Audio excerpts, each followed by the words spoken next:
Here's what I want to say about Pro Football Focus. Shut up already. Do your numbers, okay? Do your numbers. Tell us what your PFF score for the backup offensive lineman on the Los Angeles or Las Vegas Raiders is, so we can argue about it with our friends, and shut up with everything else because you guys don't know what you're talking about. That's my thoughts on PFF. Shut your face already. Nobody cares. You're dumb. Either get your house in order and be consistent with your writing, or just stop it. So that's that. That's all I got to say.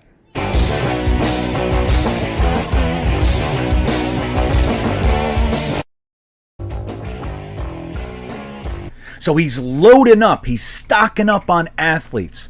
But at the same time, it's not just their athletic abilities. It's their character. Because why? What is Saleh talking about with outside distractions? He's helping guys navigate through life. We don't want to waste our time helping navigate through the legal system if we can avoid it. It's one of the biggest things, guys. And it's such a positive. Again, I don't know what the future is going to hold. All I can tell you is since Joe Douglas has been here, it's been completely devoid of this stuff. Quinnen Williams, that's it. And we know he's a good boy, damn it. He didn't do anything wrong. He didn't know. It's a mistake. I love that guy.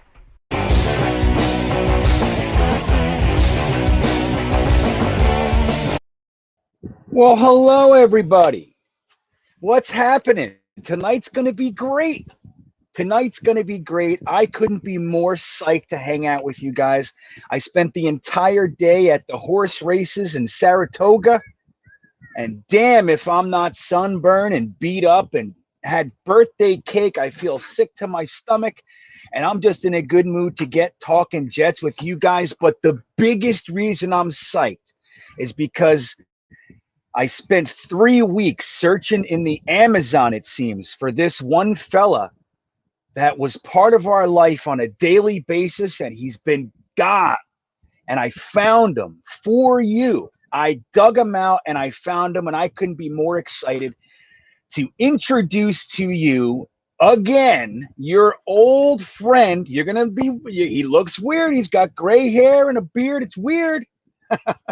Let's go see our great friend, Ryan from Jetstalk 24/7. Let's see how he's doing, huh? Here he comes. Look at him. What's up, GreenBean? Dude, I missed you. Oh, you're the best, man. You're the king. It hasn't been the same out here without you, man. I missed you too. How are you? How's everything going? Good. I got married end of May, so your boy's got a ring now. That's right. Yeah, went to Aruba for a week, and then just been working, taking some time off of the Jet stuff. We got our panel coming back end of this month, so we're getting excited for that. But yeah, no, just hanging out, enjoying life. Yeah, man. So how's married life treating you, though? Anything changed? You know, look, I have people in my life that the moment they were married, it was like the truth came to them. It was like, oh, by the way, this is your life now, asshole. Now that you got that ring, anything like that to report? Is it smooth sailing? Are you good? You safe? Yeah, no, we're good. We got lucky because we so Becca and I have been together for like 14 years. We're high school sweethearts, so it's kind of a formality at this point. But we had we were planning to get married last year. COVID happened, pushed it back to this year. In that time, we got Bolly the puppy. We got the house back in February. So we kind of had all our ducks in a row. So it's nice. Nothing's too different. It's kind of more of the same. Just my hand's a little heavier now. Yeah. So I see, and there's some comments, and I see you got the tungsten ring. Is that accurate? Is that what you went with there? Yes, sir. I went with the tungsten ring.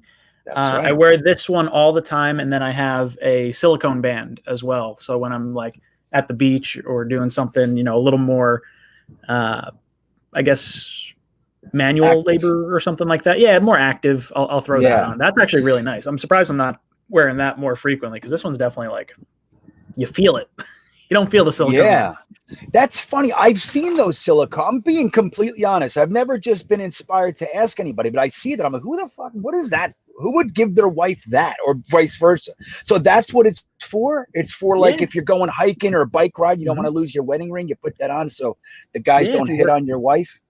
If you work in a manual labor kind of thing, or you're around machinery, you also don't want your finger getting ripped off. So like the silicone band can just snap off. So Becca's got one. She's got a little like thin white one. I've got a black one that I'll wear. I forget the company that I used for it. It's like Enzo Ring or something like that. Well, it's good that Becca has one, because a lot of people don't know this, but she works at a steel smelting factory. So that's good. she works from home. Her office is right behind that door over there. She's just like, she actually had to go into the office for the first time today. Actually, they're trying to in September have her go back 1 week in, 1 week out, 1 week in, 1 week out.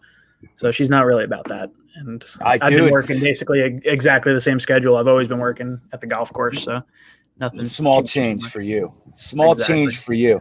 But it's funny because like now that this is a lot of people too, man. The fact that we were able to like stay home and shit, like going back to work, it's like, why do I need to come to this shithole? I don't want to be here. You know what I mean? And Becca like actually got a promotion over the course of COVID. So like her whole argument is like, clearly I'm doing good enough job that you've like promoted me. I don't have to be in the office. Like we actually moved further away from her work. So she's probably about an hour away as opposed to like 45 minutes. She's definitely like, I don't want to go back. That's right, man. Because you got to look at an hour trip to work is a 2 hour round trip to work. You know what I mean? So that's 2 hours times 5. That's 10 hours a week times 4. Every month you got an extra 40-hour work week tacked on. That's for the birds, man. Yeah, you're talking 480 hours you get back over the course of a year. Dude, 480 hours. I mean, look, we got audio books, we got sports radio, whatever else, but still. If I could get it back, I would.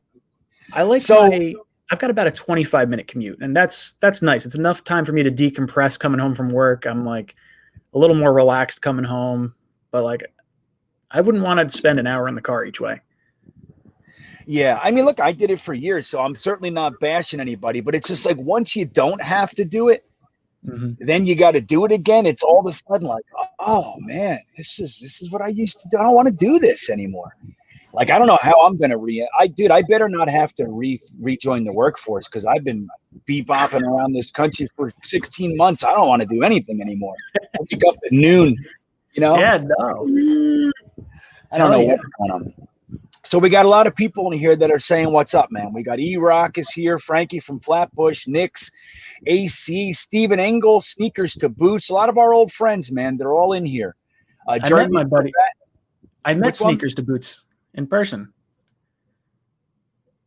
For some reason I went muted there. So how'd you meet him? Tell us the story. What happened there? So funny story. So I'm at the golf course and there's a wedding group of guys that are going out playing golf. And he's friends with one of the guys that are in the foursome. I didn't know this, or one of the guys in like the 3 sets of foursomes. And he's going out there and there's this whole big to do about like this ladies group, like having issues with the wedding group. And I was like, oh, you know what? The wedding group's probably like just being rowdy and like irritating these like older ladies. And like, you know, they're probably just like nasty or whatever. I was like, all right, that's, you know, whatever. I'll deal with it when they come in. And then like the ladies came in and they were like spitting nails. And I was like, man, that is nuts.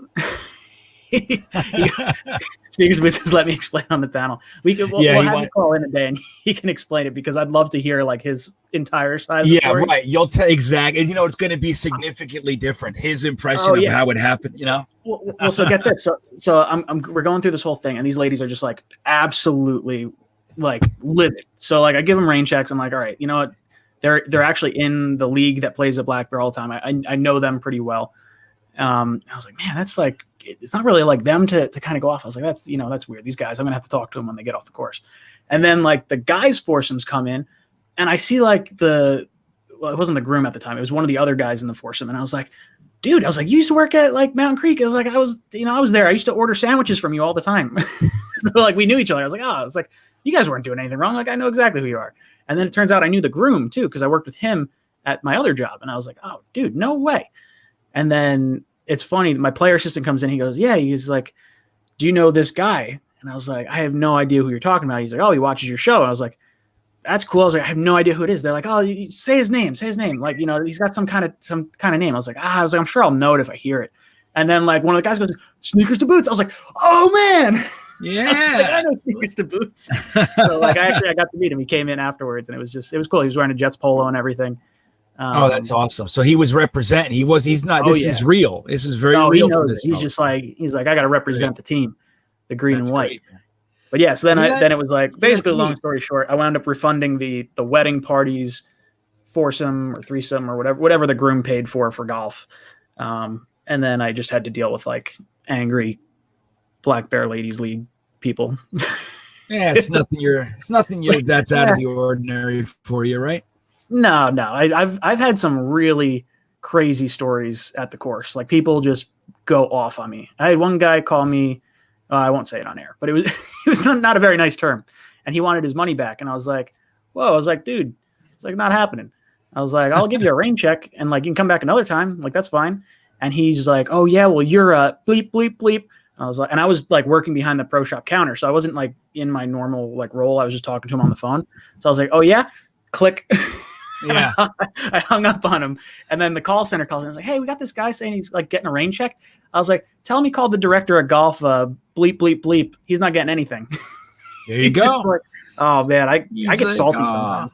Well, that's it. You know, they don't know. They got it. You know, look, you catch more flies with honey in this world, man. How many times have I learned that one the hard way? You call somebody a name and then you realize like, oh, I could have this guy would have helped me out. Like, dude, the one time I was at Disney World and they kept messing up my tickets. Right. So I'm like, and I'm there for rope drop, which is a big deal. Like it's when they open the park and the train comes in and Mickey Mouse comes out and the mayor and everybody. But they can't get my tickets right. I had everything on my end was fine, but their computer glitches. So I start getting mad. Then I finally get up to the gate and they tell me that my tickets, I got to go back. And I dropped an F-bomb to the guy in Disney World in Magic Kingdom. And he said, what did you just say? I was like, oh, I said, you effing heard me, man. And then he said, you're going to come. We're getting you out of here today. And I walked with him and I was like, oh no, I did it. I'm getting thrown out of Disney World. And I just said, what's your name? I said, yeah, Disney jail. I said, what's your name? And I said, I'm going to report you, whatever. And then slowly but surely, I just stopped him and said, hey, look, dude, clearly this is not between us. I'm aggravated. You got an F-bomb thrown in your face. Let's just start over. Dude, that guy took me past all the line and gave me fast passes. That guy. So it went from... You know what I mean? So you never know, man. You got to stop that shit. Every night, you just got to get like these people with your hot heads. You got to calm down, everybody. GreenBean, you got to calm down. Nothing good ever comes from like quick reaction, like explosive emotional state. Like just nothing good happens. I've worked in the customer service industry my entire life. And it's always like, all right, you know what? Oh, sorry, my computer's not working now. I guess you're going to have to come back later. That's it. That's it, man. It's like yelling at waiters or waitresses. No way. I don't yell at those people, man. No way. They have too much control. Yeah. Exactly. So anyway, it's good to have you, dude. These are fun stories. We're going to get into some jet stuff. I want to remind everybody of a couple things. One is this show is specifically for questions. So if you guys have questions, just put them in the chat. We're going to try to get to as many as we can. You know, we do a pretty good job here. You know, we try to keep tabs on the chat as best we can. With all my practice over at your channel, just reading the chat, I've become relatively proficient over the years here. But if you want something that you're saying to be heard, you know, guaranteed a super chat is the way. Other than that, we're going to try to do our best to get to all your comments. So we'll start with, I think, probably the main topic on everybody's minds these days, and then we'll see where everybody goes from there. But you guys are in charge. If you got questions, please make sure you ask us, and Ryan and I will try to get to them as best we can. But Ryan, I wanted to get your thoughts on Marcus May. We already had a few people in the chat kind of open it up like, hey, what do you think about the Marcus May situation? I think a lot of people are sad, I think a lot of people are sad to hear that it went this way. We were happy when Joe Douglas, right after the draft, said, now Marcus May's our priority. We all thought it was going to get done. And here we are. Today's the day, right? Yeah, so it didn't happen. And 4 p.m. Yeah, 4 p.m. So it didn't happen. What are your thoughts? What do you think is going on here? Are you angry with the Jets? Are you angry with Marcus May? What do you think? How do you see it? I'm not really angry with either party. I think they're both justified in what they're trying to do and where they're kind of going. I think the Jets, it made a ton of sense to franchise tag him unless he was going to sign a reasonable contract, which, it doesn't make sense at Marcus May's age right now to just kind of go for the easier deal, I guess, or the cheaper deal. And on the Jets side of things, you don't want to tie up too much money in a player who's 28 this year. He'll be 29 before free agency next year.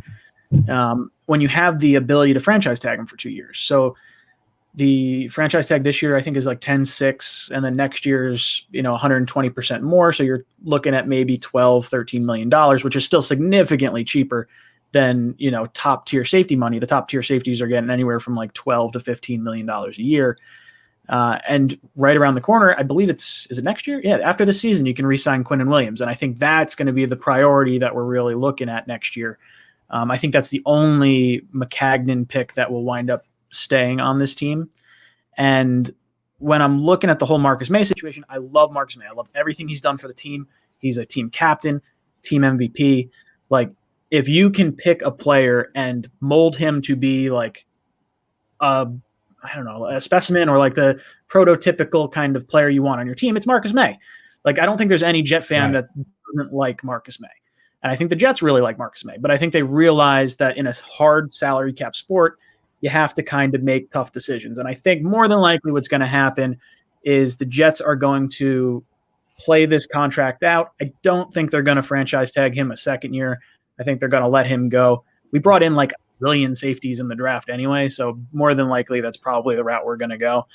And then who knows? Maybe if it gets really nasty and May starts holding out or something like that, maybe we see some type of preseason trade. Yeah, that's interesting. And I like what you said too. It's like, look, we're not calling the guy an old man by any stretch of the word, but it's like, while we think about our players with emotions, like, look, there's been few players that we could actually emotionally attach ourselves to over the years. One was Sam Darnold, one was Jamal Adams. They're both gone. We tried to like this Robbie, you know what I mean? Some of us liked them. So Marcus May's the one of very few guys that has kind of showed up for us consistently through the bad times. And emotionally speaking, you're like, hey man, I'd like to see my team take care of the guy, the one guy who's worth a damn. But the truth is, man, from my perspective, and you said as much, it's like our GM is actually smart. Like, he's not going to get caught up in that stuff. He's not a fan. He's not a New York Jet fan. He never was. He didn't come here to give extra money to guys because he thinks they're nice or because fans like them. He's trying to balance the budget. And I would not be surprised to hear that he has a bottom and a top for every single position and the range that he's willing to pay.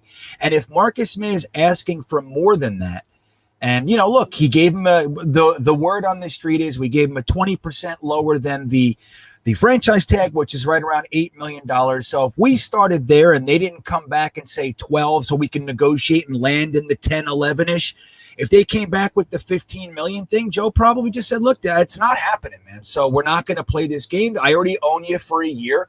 And, why is it a bad thing for our GM to use the rules and the, all the guidelines of the NFL Players Association collective bargaining agreement? He's allowed to franchise somebody for 2 years. He franchised him. Hey, you don't want to get a contract done? Okay, we'll play. I have 11 picks next year. And I'll replace you. And I'm not going to give you $15 million. So even though I like Marcus May and I would love to see him taken care of, I got to say it's nice to have a GM that doesn't feel that way for a change. I don't think he's out to screw people. Like, somebody said that to me. I think Joe Douglas is a piece of shit. And I think, this is what we've seen from him. He told Jamal he was going to be a Jet for life, and he screwed him. He told Sam he was going to protect him, and he screwed him. Now then he took Jamison Crowder, and he took his contract, and he cut it in half on him. And all the guys that have kind of showed up for us, Joe Douglas is screwing. I don't see it that way. I get it.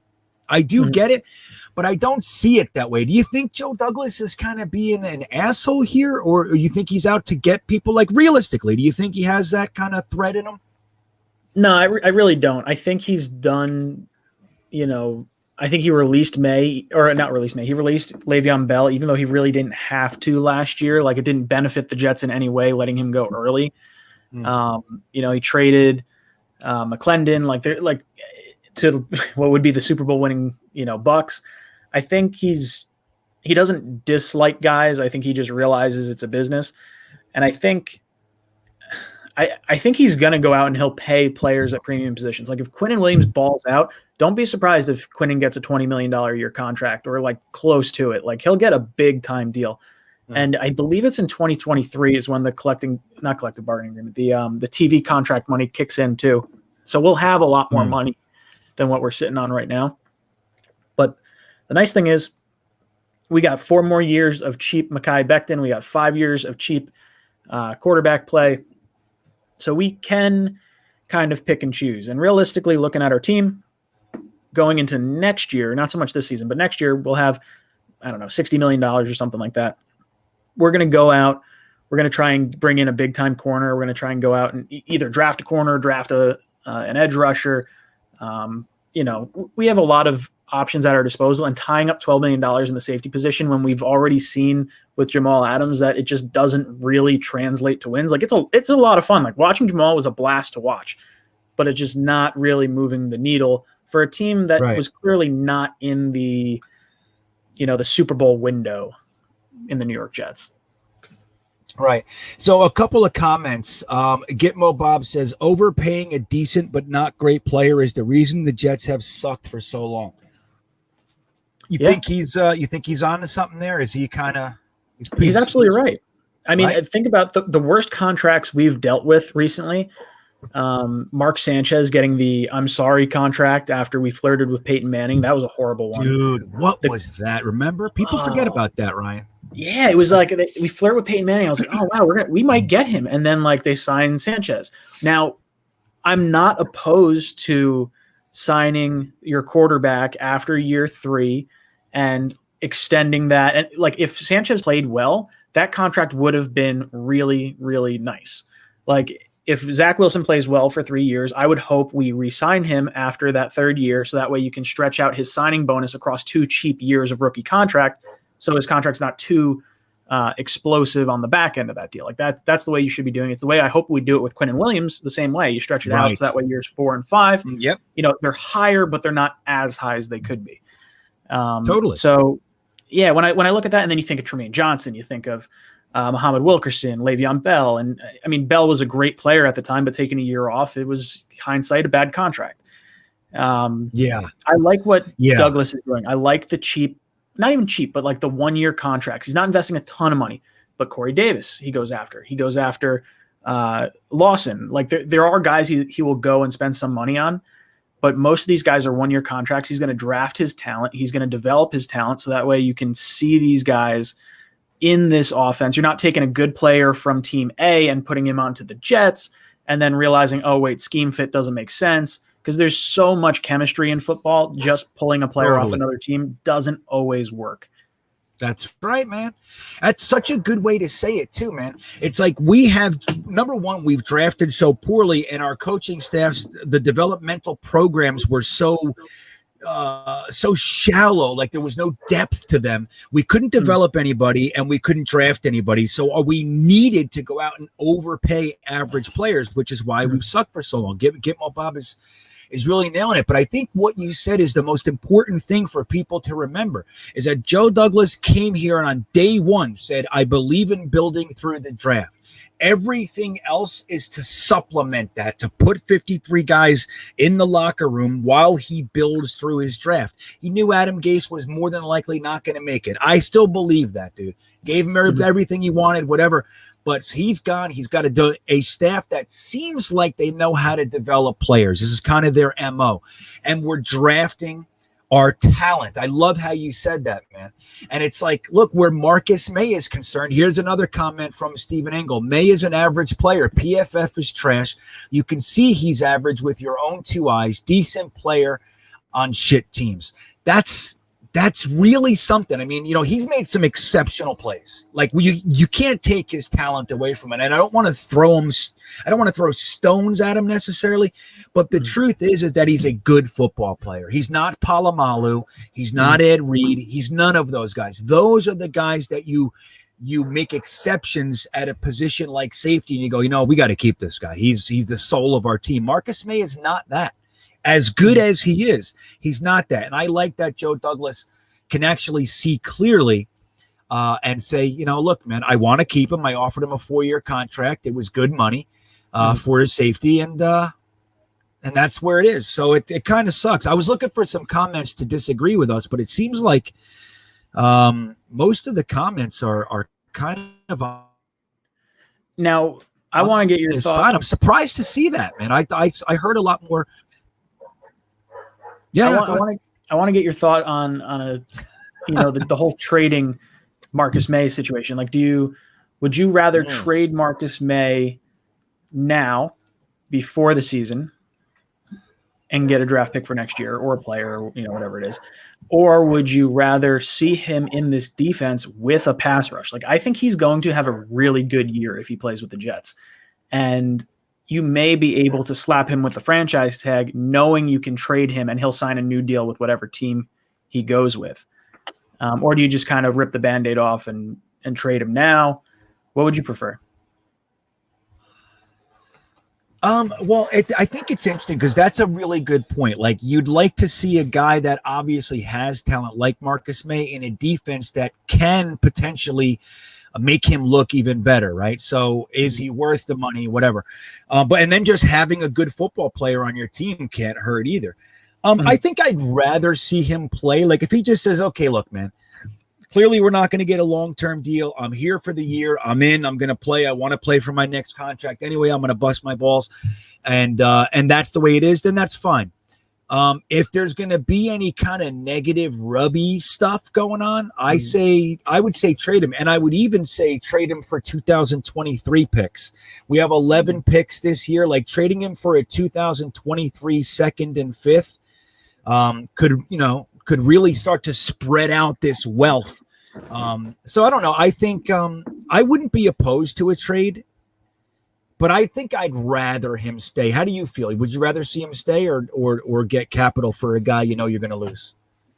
I think that's tough. I like where you're going with this. I think if there's negative feelings and you're going to create a bad aura around the team, then move him. Like, get rid of him. If he's like, hey, look, I'm a team player. I'm going to play this season. I'll be honest. I don't want you to franchise tag me. We can split our ways, after this year. I want to clearly get the contract. If the Jets are doing bad, then you go to, say, beginning of November, just before the trade deadline, or end of October, whenever that is. And then maybe you move him then. You flip him to a team that's competing. You now have his contract, which will wind up being like $6 million maybe at that point for a team taking it on. That, I think, is probably valuable.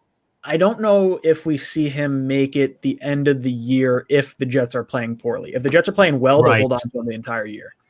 I agree. I think that's a good point too, because that's when you start trying to dump when the season's a wash, you start trying to get talent. And Ryan and I were talking a brief moment before this, and one of the things that you said was May's value is now. If we're going to do anything, May's value is now. It's very similar to with Jamal Adams. Like, let's be clear, his value was never going to be higher. 2 consecutive All-Pro seasons. I mean, it's like, or was it 2 Pro Bowls, 1 All-Pro? Either way, it was maxed out. He's never going to have more value than right now. So you get what you can get and you move on because he's not a part of your long-term plans. Something like that might end up happening with May. Before we get to the super chat, I just want to, this is interesting because you brought up the trade, and George Bazala brings up a different trade, and he says it's a little bit frustrating. Actually, you know what? He has 2 posts. I'm going to grab the let me see where it is. Sorry. Let's see. Pissed to see Loaded Williams get 12 sacks last year, more than our entire defensive line. And who he's talking about is Leonard Williams. Leonard Williams, yeah. Right. So that's interesting because clearly Leonard Williams had himself a year now, didn't he? But that's his 6th year in the league, if I remember correctly. Right? Or that was his 5th year in the league. He was on franchise tag last year. But 2015, he was drafted. So 15 season, 16, 17, 18, 19. Oh, 6th year. Yeah. Yeah. So that was his tag last year. Right, you're right. So 6th year, he's never come anywhere near that before in his previous 5. So you have 2 things going on. One is he's hitting his stride. He finally found the defense. He finally found his stride here. He finally found it. And this is what you're gonna see for his career. Or what you see all the time, it was his contract year. And he blew it up. He busted his ass for his contract year, and he plays in the weakest division in the NFL. So there's all that. How do you feel about Leonard Williams? Do you think that was a mistake using your hindsight tachometer? Nope. I'd do the same move again because we had Quinnen Williams. There's no way we were going to re-sign Leonard. Like, I'm happy. I like Leonard Williams. I'm happy he did well for the Giants. There is no shot I would have signed him for the contract that the Giants did. Listen to his cap hit. So this year he's got an $11 million cap hit. Next year, 26.5. The year after that, 25.5. No way. And he's locked in for 2022. That is a horrible contract for a guy that has really only been a guy that gets pressures. 12 sacks for that much money. That's a lot. Yeah. It's a funny thing too, because, and I'm going to make a video on this. I don't want to get too crazy with it, but just recently those guys went through all the old sacks of before the NFL, before the NFL compiled sack numbers. And it turned out that Mark Gastineau had 30 more than we counted. Klecko had 20 more than we counted, and all that sort of stuff. So it's so funny. There was that year, and I remember it. It was the Jets. It was the year before they started counting sacks. I think it was 1982. Yeah. They had 20 each. And I remember Gastineau having 22. And I remember Klecko having 20 and a half. And it's and then these guys, they're getting, they're getting $18 million for 10 sacks. 10 sacks to me, all I hear is, where were you the other 6 games? You got one. That's how I see it. Yeah. So it's just crazy. The Leonard Williams thing. I'm just like you said, he's a good person, man. And the guy's always healthy, and he never did anything wrong here. I never disliked him, but I certainly wasn't wanting them to give him a big contract. I wasn't. He just doesn't change anything. So he goes and gets himself 12 sacks, and they give him, like you said, it's an average of $21 million a year. Is that what Jets fans want to do? Is give Leonard Williams $21 million a year? Dude, I want Gastineau. I think Carl Lawson's going to eclipse that by week 8. That's what I think. I could be drunk. I don't know. I could be high. I don't even know anymore. No, but it's I think Lawson's going to be good. I'm really looking for this D line, offensive line, defensive line. That's the story for me this season. As much as I want to see the offense, I want to see Elijah Moore, I want to see Zach Wilson. I want to see Quinnen. I want to see Rankins. I want to see Lawson. I want to see Vinny Curry. Yeah. I want to see these guys really pin their ears back and just go after quarterbacks. I want to get pressure with the front 4, and I want our offensive line to just road grade people. I think Michael Carter's going to have himself a year.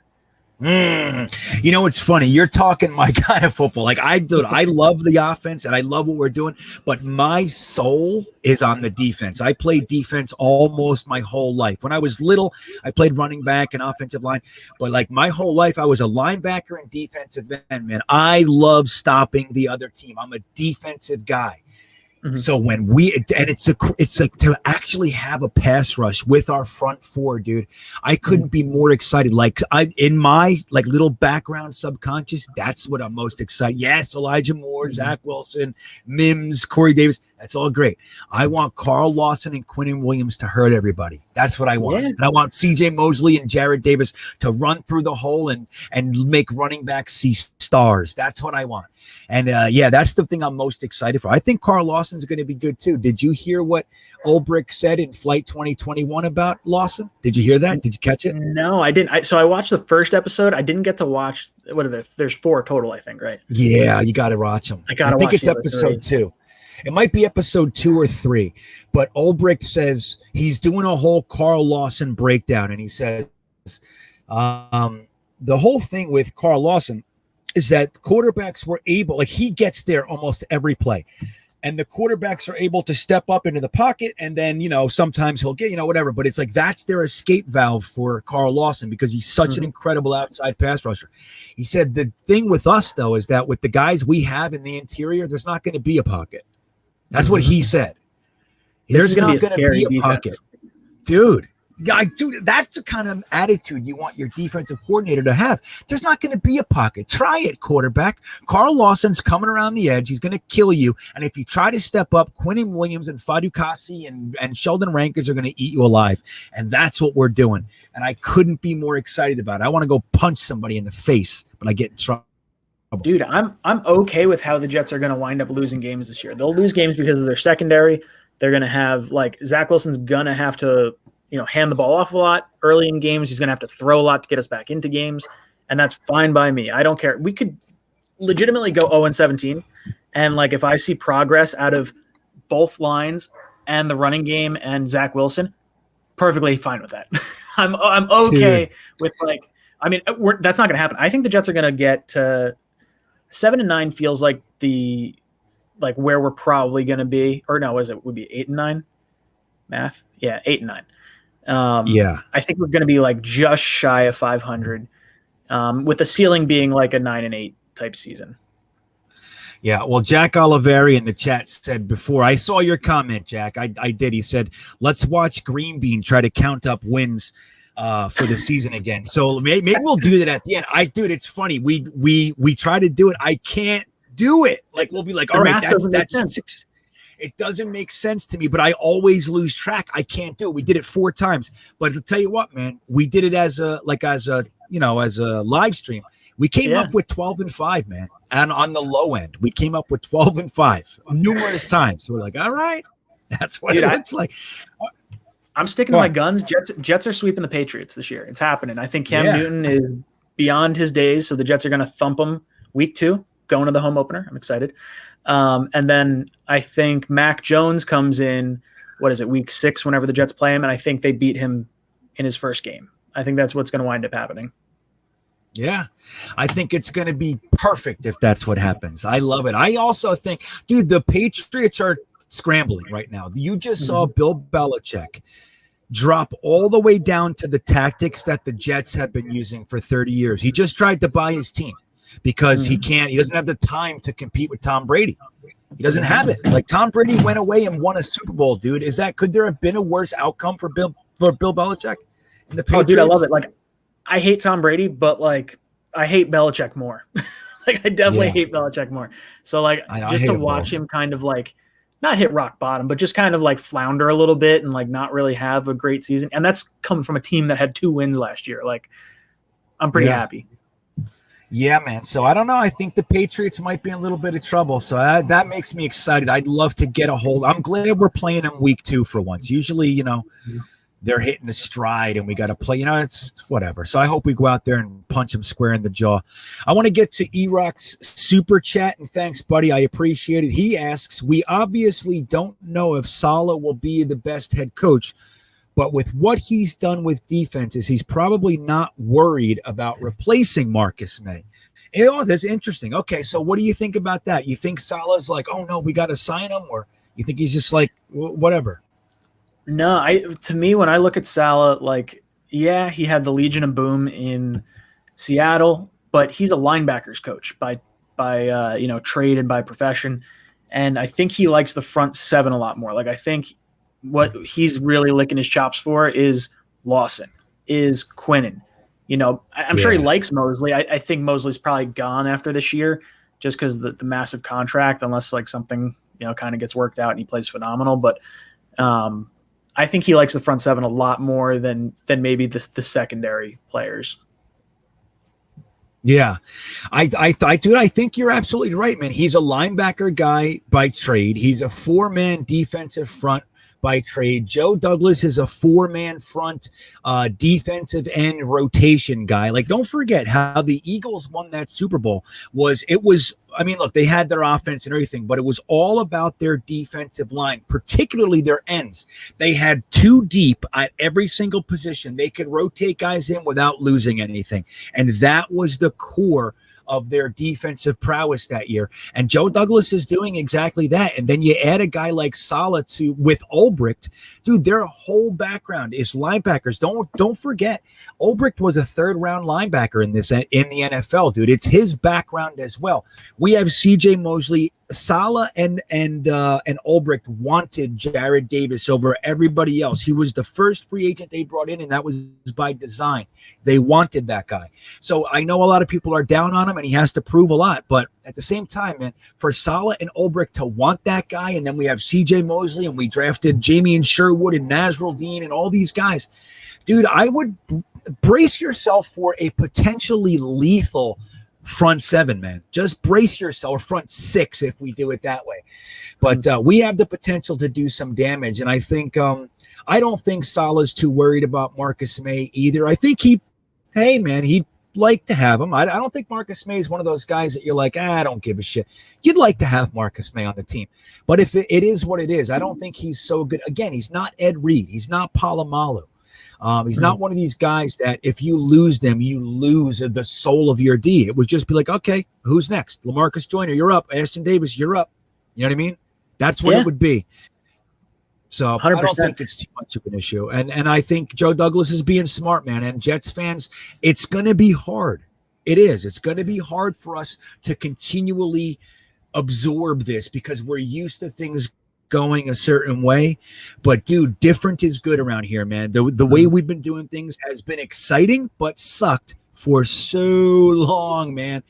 This is good. We have a GM that's not going to bend. And one thing that we didn't mention before, Ryan, was, and you and I talked about this a little bit, is that let's not forget Ian Rappaport's source. There's a 99% chance that it is Burkhart, who's Marcus May's agent. The guy is known for going to the press. He's known for throwing people under the bus. He's done it numerous times in his career. He's kind of that guy. He's not afraid to go right to the press and say, that guy's an asshole. He doesn't know what he's talking about. Like, that's kind of who this guy is. And so when we hear things like, oh, they received a 20% less offer, they didn't even respond to us, all those kinds of things, you're only hearing one side of the story. Just like with Jamal Adams, when Jamal Adams said that the Jets promised him a contract in January, Joe Douglas said quite simply, one time, I never promised him that. And that's where he left it. So yeah, I don't know. It's like there's 2 sides to every story. I never said that. I don't know what Jamal's talking about. So there's 3 sides to every story. It's your side, it's my side, and then the truth. And it's truth, right? I guess it's 2 sides, and then there's one in the middle. Yeah, no, and you know what? That's actually quite true. So that's the thing I want to make sure that Jets fans remember is that the side we're getting is the side that talks. The Jets don't talk. So, I mean, we'd like to hear their side. I would. But at the same time, it's just like, look, the Jets are just doing things the right way. Other people are squawking and banging their drums, and Joe Douglas is unaffected by it. So we got to remember that when you're hearing these things, you're only hearing the side, and that side is motivated by trying to get Marcus May more money. That's their sole purpose. So again, I wouldn't jump off a ledge. You know what I mean? Yeah, no, 100%. And we were talking beforehand too, and I'd have to look at the tweet for exactly what was said, but 20% less. You know, for all we know, this could be the Jets offered him 8 this year to lower his cap hit, which is very, very common in any sort of contract negotiation when you're extending a guy like, hey, we want to lower your cap hit this year so we can bring in more talent for this year. And then it could be 8, 10, 12. And maybe the Jets offered him $10 million a year. Right. You know, and then it's just, you know, they're kind of kicking and screaming, hoping to get more money. And I do think it's May's agent doing that. And he's kind of pulling all these little strings, and, you know, Jets aren't going to bite. Yeah, and that's right. And that's such a good point too, because he could technically not be lying, Eric Burkhart, Sure. but we don't know the details. Like, yeah, we offered you $8 million this year. What about next year? There was a 11.3 or whatever it is. So we just don't know what it was. Again, I think we should just resign ourselves to trusting our general manager. So far, so good, dude. Yeah. We've seen him move up and down the draft. We've seen him parlay players for maximum value. We've seen him take care of guys like Avery Williamson, Le'Veon Bell, Steve McClendon, even Sam Darnold. I look at that, where he sent Sam Darnold, I look at that as taking care of him, man. I do. 100%. He sent them to guys that really wanted him and are known for their offensive potential. So, and the prowess, So I think it's Joe Brady. I really like Joe Brady a lot. Their OC. Yeah. I mean, well, hey, dude, if they don't do it with Sam Darnold, I don't know who's gonna. You know what I mean? Really. It's one of those things. But so he set him up. But I think I'm happy we're getting Sam week 1. I am. Because whatever he turns into, he's not going to be at week 1, No, yeah, 100. I think you're right with that too. Like, I think Sam needs to perform this year, because if he doesn't, he's very likely gone, and he probably will only be backup status at best around the league.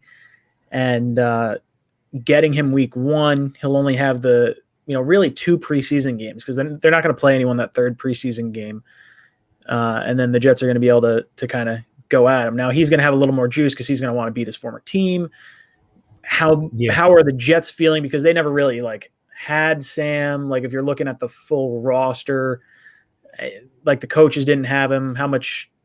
I don't know. It's going to be interesting to see. I think the fans are going to have a little more passion in that game than maybe the Jets team in general does. Maybe a few guys on the offense, but no, that's a good point.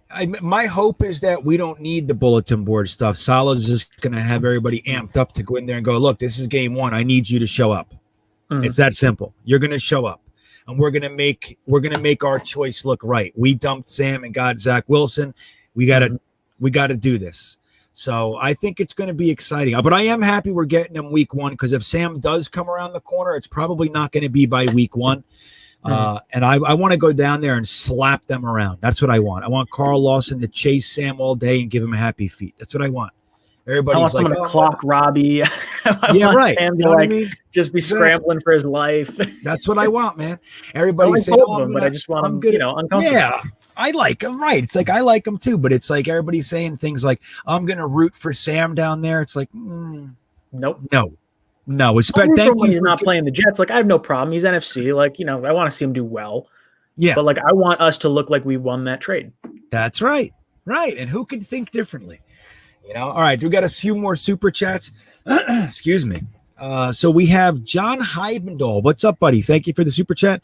The Jets also need to show that they are taking care of their own by extending players. Hey, now that's another side. Thank you, John. I actually thought we were going to see more of that throughout the chat, but I think a lot of people agree with John. What do you think of the optics of it, Ryan? Do you think that there's an overall negative, like John is alluding to here? I think in this particular circumstance, there is not, because of how Douglas has handled contracts so far and him not drafting Marcus May. Like, if you're looking at McCagnon and you're saying, okay, we've paid Le'Veon Bell, we've paid CJ Mosley, we've paid Tremaine Johnson, we've paid, all these different players from outside the organization. And then, like for me with Douglas, I think it's more of an issue that he didn't re-sign Robbie last year. I think that would have been the player to bring back to help Sam, even though I don't think Sam and Robbie ever really had much of a connection anyway. Right. Yeah, that's a good point. I do see where John's coming from, and I really think it's important. But I think since Douglas isn't overspending in free agency, and it looks like he's squirreling away money to pay his own players, like I think Quinnen's going to get a fat contract. Like, it wouldn't shock me if Quinnen goes off and has 15 sacks this year or something crazy. He's going to get, 5 years, $100 million, like no problem. And I think Douglas will happily pay him. Yeah, and that's really, I think that's really what it boils down to. It's like, it's not to say that Joe Douglas, anybody who wasn't his guys, he's going to then, just by default get rid of them. But there's not too much really abundant talent in the guys that aren't his. Marcus May is about the cream of the crop, and he's a slightly above average safety. I mean, you can argue that he's top 10. Okay, let's say he's a top 10 safety, but again, he's not the type of safety that takes over games. He's good, and there have been plays that he has saved without question, more than Jamal Adams, in my opinion. At the same time, the fact that he's not Joe Douglas is, I think the optics are such like, hey, look, we were a losing roster. Which guys, who else Brian Poole, Jordan Jenkins, who else were we supposed to take care of? Who? Yeah. So I think that Marcus May is the first one I think that we can legitimately have this discussion on. At the same time, he plays safety. So how much do you want to see Joe Douglas? I would be willing to bet that they're asking for top 3 or 4 safety money. I bet. PFF came out and said he was the 3rd best safety in the league or whatever the hell it was. Better than Jamal Adams. So, it's going to be hard to meet their requests as far as salary goes. But I think you're right, Ryan. I don't think that it's that much of a big deal. It doesn't look like Joe Douglas is screwing over his people. I don't think that's necessarily the message, Yeah, no, I agree. And I think so I just pulled up the top safety, money on an average per year. Simmons, 15.2, Budda Baker, 14.7, Eddie Jackson, 14.6, Bard, 14.1, Matthew, 14, Collins, 14, and then it drops off. McCourty, 11.5, John Johnson, 11.2, and then it's Marcus May at 11.6. So he's getting paid, top 10 money right now. But I don't know, he's probably looking above Devin McCourty money, which is $14 million a year. And I'm sorry, I'm not paying Marcus May $14 million a year. He's just not that valuable to our franchise. Like if you had, say, I don't know. I have a hard time wanting to pay a safety that much money, unless he's, like you said, a Polamalu, an Ed Reed, someone who's causing a ton of turnovers. You probably have a better case giving Jamal Adams that kind of money because he can at least be used as an edge rusher and he's getting the sacks. So, I don't know. It's May to me, while I love the player, it's not worth that kind of money for me. Yeah, that's so well said. It's like when people are asking, all right, well, Joe needs to sign him. They're probably asking for upwards of $14 million, probably. Okay, we don't have that official number, so we have to kind of piece things together. But is Marcus May the guy you want to give $14 million a year to? Is that really the guy? So when you ask yourself that, okay, good, you give Marcus May 14, who's the next emotional guy that you got to, should we have kept Crowder at 10? That's $24 million on 2 guys. You know what I mean? That aren't probably part of the long-term plan or aren't really game changers, right? Crowder's very good. I love Crowder. He's been fantastic. But again, he's not $10 million great. And so that's the kind of thing Joe Douglas, I think, is doing the hard work right now, which is putting this, he's organizing it in such a way where emotions are not involved. And it's like, look, guys, I know you like him. I like him too, but I'm not giving him $14 million. It's just not happening. So we're talking about 10, 8, 9, 10. That's what 12, something 11. But yeah, I think it would be real hard to justify paying Marcus May 14 because then that starts the other trend. I think John's got a good question. I don't know if I think that's as big of a deal as people are making it. I agree with you, Ryan. So let's get to the next one. We have Bismo Charismo. Yeah, that's a name, buddy. I like that. Hey, guys, great show. Good to see you, Ryan. Who would you pick out of the 2021 late round picks or undrafted free agents who could lock down a starting job? That's a great question, man. Who do you see? Who's one of your favorites out of our late round? So 5th and beyond, and also undrafted free agents. I know we were pretty excited about Yeboah. I don't think he's going to get a ton of playing time. I think Herndon's going to get the lion's share of the reps. What round was Nasser Al-Din in? Was he 6? 6. 6th? If I had to peg one, that's kind of the guy that has the athleticism to kind of be it. Who's that corner everyone's talking about too? He was undrafted, right? The guy we think might be starting. Dunn. Yeah, Isaiah Dunn. Yeah, I would say at Oregon. Him or Nasser Al-Din. Those would be the two guys that I'm kind of like looking at. See, now I'm gonna tell everybody. See my lights like flickering out, man. I'm having power issues in this campground. Can you tell my lights are going on and off and shit? Can you see that? I mean, you'll see a little bit, but I'm seeing like the wisps of smoke, like occasionally. Yeah, that's my anti-skeeters. I was gonna say anti-skeeters. Yes, it's something. It's these guys here. I got these little coils. See? Oh, that's kind of neat. Yeah. It looks like a sour straw. You probably don't want to eat that. It's probably not good. No. Yeah. So, yeah. All right. But I'm good. I'm glad the lights aren't as distracting to you guys as they are to me. I'm freaking out. You know how I am. I'm a torture chamber over here. But so I think the guys, I'm still super high on Yeboah. My hot take for this year, I think Chris Herndon's going to get a week or two to show up. And I think that he's a candidate for a surprise cut or a trade. That's what I think with Herndon. But that is what it is. You know, I'm telling you, man, he needs to. This is just like we were talking about Marcus May. What has Chris Herndon done? And he's from a previous organization, and he's already had to he had to take care of a suspension on Joe Douglas's watch. You know what I mean? He had that year where he came in one game, caught one pass, got hurt again. It's like last year dropping passes. I think Herndon's got an uphill battle. But anyway, I think Yeboah's one, Isaiah Dunn's another. I really like Nasruddin. And I got to say, too, one of the guys I like the most in our entire class, well, there are two, is Hamilcar Rashid, an edge rusher, an undrafted free agent. And another one, I like Teton Saltez, an offensive tackle out of New Mexico.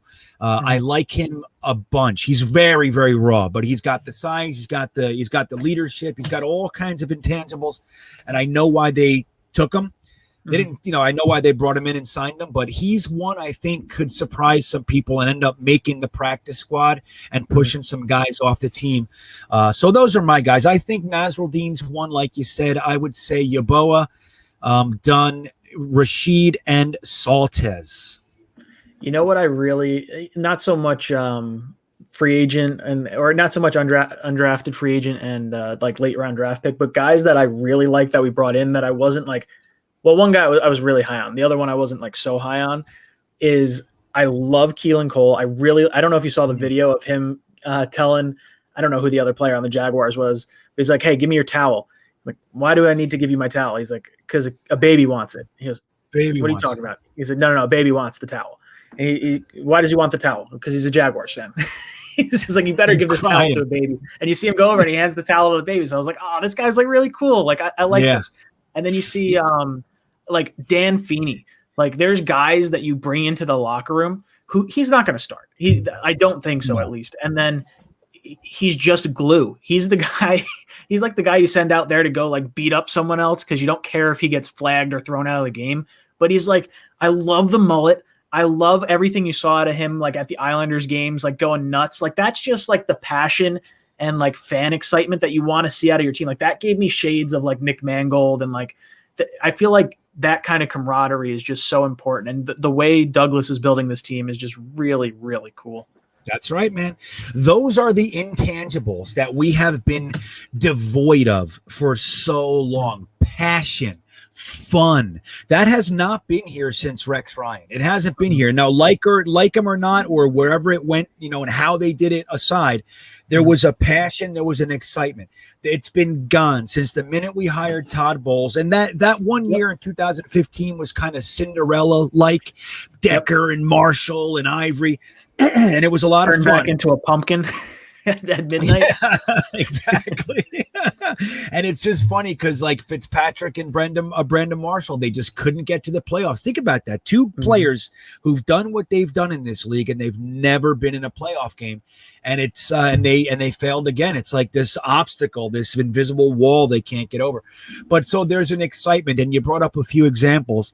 And these guys, man, dude, they're all, Quinnen Williams and Zach Wilson, like they're all going to Islanders games, Knicks games, Nets games, like they're a part of the New York sports scene. And look, man. That's very smart, number one, to kind of adhere yourself to the New York market, the New York fan base. But number two, just that fun. Even Salah was seen at the games. Yeah. Waving to everybody. Yeah, man. He's like, I'm in. Like, that's what we do. It doesn't take a lot to kind of it doesn't take that much effort or that much intelligence to kind of to connect with the sports market. It doesn't. And for guys like Bowles and Idzik and McCagnon and Gase, dude, they're complete tools, man. They just don't get it. They don't get it at all. They take an above you approach. Like, they don't need to talk to you. They don't need, it's like, it's just boring. It's boring. And that's the thing that we've been missing. And I'm excited about it, man. And like you said, the guys that he's bringing in, they don't know anything about the Jets. I was talking to somebody last night, somebody on Twitter or Instagram. They were private messaging me, and they were telling me that they have an inside lane to some of the players, and they talk to them. And now I'm seeing the smoke. But so they talk to the players, and the players are taking it personally. Like 60% of the players on this team have no idea what Jets suck even means. They don't, it's not a part of their life. And they're getting made fun of for things they didn't do. And they can't wait to come out and show the world like, you don't know who you're talking about. So like, that's the exciting thing. This team, dude, these are not the old Jets. Now, we may prove to suck. We don't know what the future holds. But as far as them being that same old thing, these guys have no connection to that. Not Corey Davis, not Keelan Cole, not Elijah Moore, Zach Wilson, Dan Feeney, all these guys, man. You know, Mekhi Becton, Elijah Vera Tucker, none of these guys have any connection to the Jets suck. I mean, well, Mekhi Becton does because he was there last year, but we suck. But it's like they're not taking it well. They're like they can't wait to come out and show everybody. And I was like, dude, I got all psyched up. It was like midnight last night. I'm like, dude, you gotta leave me alone. I'm getting all pumped. It's midnight. I'm in bed, man. So, but that's the thing, you know. I texted Matt. I didn't text you on purpose because it was a gambling thing. I didn't want to like trigger you at all.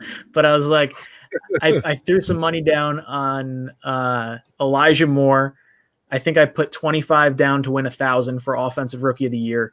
I did Zach Wilson. Maybe I threw $10 on that to win 90. And then Robert Saleh as coach of the year, because I think the Jets are going to go from 2 wins to like a force. Like, I think the Jets are going to have that 8-win kind of season where everyone looks at them like, wow, they went from 2 wins to 8 wins. Now I could go there. They have a bunch of money. They have a quarterback. They have all this other stuff. Next year is going to be a really interesting year for the New York Jets. And this is going to be the fun year. We're playing with house money this year. But I think if the Jets play their cards right, it's going to be a really, really cool season. Yeah, man. That's a great way to look at it too, right? This is house money this year when nobody's even expecting us to do a damn thing. The entire sports media, they're like laughing at us. They're like, whatever, these guys are a bunch of losers. What I just see, there was a story that came out today, CBS or something, saying, I forget what it even was. I was like, these guys, dude, it's like they're going out of their way at this point to try to make the Jets look bad. And it's just like our team isn't happy about it. Dude, I got all kinds of Japanese beetles around me right now. It's the craziest thing. I was going to say, Japanese, I saw someone in the chat. Let me see if I can find it real quick. Someone was saying, give me a second. I'll find it. While you look, I want to bring attention to, well, hold on. While you're doing that, Cole Atkinson, I wanted to thank you. I also agree that the Hets do suck. I appreciate you stopping by. You're always welcome here, my friend. All right, go on, Ryan. Frankie from Flatbush says, here's my thoughts. Screw the national media. Stick with Jets YouTube. Like, it was really cool. I was jealous of O'Leary and like all the guys that got on the Jets, what was it, Twitter, talking about Flight 2021. I was like, oh, I should have made a video and watched the damn show. I didn't watch it. And like they retweeted it. It was so cool. But yeah, dude, Jets YouTube has some great guys. Let's Talk Jets Radio is great. Jets Central, like us talking. You got Jets by Jimmy.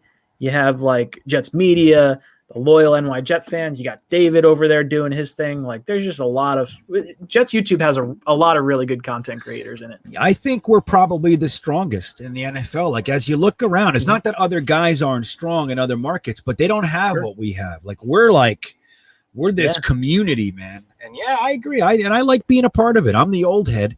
It seems, I don't know, it's kind of weird. I'm not used to this role, but I'll take it. It's nice because you provide a different type of like thought process. Because like I'm probably the second, maybe not the second oldest. I don't know how old the Let's Talk Jets guys are, but I think I'm one of the older guys like doing the YouTube stuff, and I know the 90s. And like the 2000s, and like that's it. Like you can provide insight on like before that, and you just you've been beat down so much by this franchise. Oh, like I can man. I can sympathize, but you have a longer duration of abuse. Yeah, so it's kind of nice to have our full complement of experience, So your buddy Sneakers to Boots chimes in with a super chat. Thank you, my friend. We do appreciate it. The fact GreenBean makes a video on arrests and then 3 days later Sherman gets booked. Can't make it up. JD knew something. JD playing 4D chess. Games are won in the trenches. Thanks, Ryan. Happy to see you. So yeah, that's interesting. Yeah, did you? I don't know if you saw it, but yeah, I put out a video. Somebody actually sent me some stuff on Twitter. A link to the USA Today arrests database, and I was saying, but I saw it was like a certain amount of arrests, and like the Jets weren't on it at all, or something like that. I think that's what it was. I was fascinated, man. Like you can filter it by any team that you want or years and everything. So.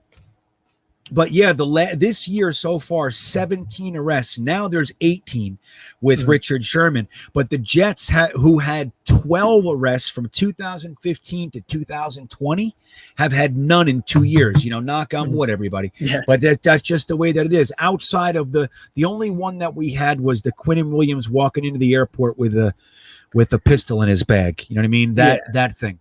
Which that's not real. So we're gonna push that aside. That's not even real. But even that was a year and a half ago. You know what I mean? So it's an interesting thing. Because I know I was for signing Sherman. I mean, now it's like you're definitely not touching him, but like no. Do we bring in any secondary help at all? I think we let it ride. We're so far. It looks like we might be letting it ride, man. And see now, if you look at the background of these of this coaching tree, they all kind of whittle back defensively to Pete Carroll, and Pete Carroll is famous for letting his young players go out there and play. That's kind of his thing. And then ultimately, Dan Quinn was the same way, and the other, I forget the other coach that left him a couple years ago, but and so Saleh. That's his background. It's like, well, we have these guys. We believe in them. This isn't our Super Bowl year, most likely. Let's see what we have. We have 11 picks next year. Maybe we don't need to use 3 of them on defensive backs if these guys can play, if we already have them. So who knows? I think, I'd be surprised if they didn't bring in someone, but I wouldn't be upset if they didn't, man. I really wouldn't. I'd love to see Michael Carter II at nickel. I'd love to see Bryce Hall and maybe Blesson Austin in this defense, or maybe even Jason Pinnock. Who knows? That's the one pick I still don't really love. I know Jude, our boy Jude Jets, is all over Pinnock. He's calling him the next Revis. I hope he's right. I do. He's going out on a limb, fearless. But so I would like to see. Sorry, I got muted.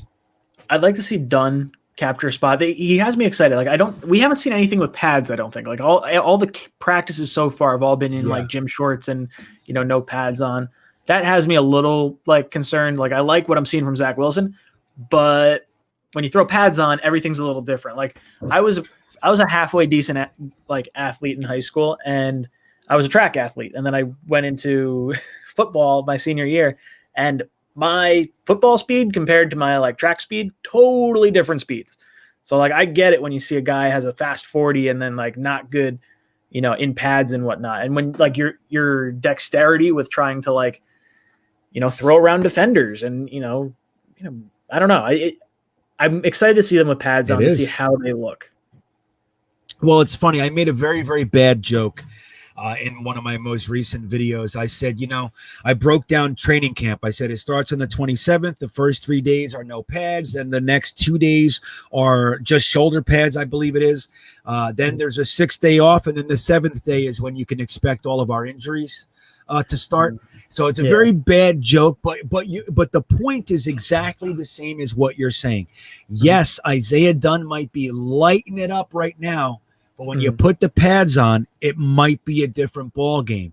And so, look, don't forget, there are guys that are first-round draft picks that put the pads on in the NFL and can't cut it. So the idea that an undrafted free agent is going to somehow leapfrog everybody, it's a long shot. But I hear you, man. And a lot of people thought he should have been drafted, very similar to Bryce Huff last year. Even Lamar Jackson last year. We can't forget that he's floating around too. Javelin Guidry and Lamar Jackson are floating around. So we have some nice young depth, not experience, but we have a lot of young guys that they're excited to see what they have. And if you bring in a Richard Sherman, like you said, it's not happening now, but even a Brian Poole or a Steven Nelson, you're pushing these guys on the back burner for at least a year or two. And that kind of sucks for what they're trying to do, which is build through the draft. So again, I think it's a good shot that will bring somebody in throughout, before training camp and preseason is over. At the same time, if they decide not to, I'm good with it. I feel the same way with backup quarterback too. I'm like, just do it. Let's do it, man. Yeah. Let's just go. Let's go. Let it ride. Let it ride, man. But I think just to comment on Sneakers to Boots super chat, as I don't know if I can really get my head around the idea that JD didn't sign Sherman all this time because he knew he was going to get drunk and freak out with his girlfriend. And let's be real here. Sherman doesn't have a history of this stuff. He's a smart guy. Yeah, he's always been touted as like that Stanford, 4.0 GPA or whatever. Right. Like, really intelligent player. Yeah, man. So it's not like Sherman has a bad rep. This is a breakdown. Something happened. Something happened here. He was clearly under the influence of alcohol. He was talking about killing himself, all kinds of weird shit. So where mental health is concerned, these things are no laughing matter, but it's better that it's not happening for the Jets. That being said, I'm hoping he gets taken care of. But again, I don't know if JD knew something, but I am happy that he didn't pull the trigger. I think it was just Sherman was talking about wanting $9 million, dude. JD he's not giving him $9 million to be an on-the-field coach. It's just not happening. Yeah. So, and that's the benefit. Like, yeah, okay, we got the Marcus May situation, but where that starts to benefit us is like we don't have Richard Sherman in here for $9 million. You know what I mean? Think about that. Marcus May for 14.5, Richard Sherman for 9, Brian Poole for 9. It's like, all right, well, where's the good guys? We're using our cap to stock up on average, and that's the kind of shit the Jets have done for too long. And I'm really happy that we're not doing it. But thanks, Sneakers to Boots. You're a good person. Ryan just vouched for you, so he knows. I saw some people in the chat saying, wasn't I a kicker? I started out as a wide receiver and a cornerback, and my field speed changed. Was not very good. I was one of the faster guys on the football team, but just not in pads. I have like alligator on, but I don't have I could ball hawk a little bit, but that was really like about it. It's just I was small in high school too. I was not like I'm not a tall guy. I'm 5'9", so I'm not like towering over anyone.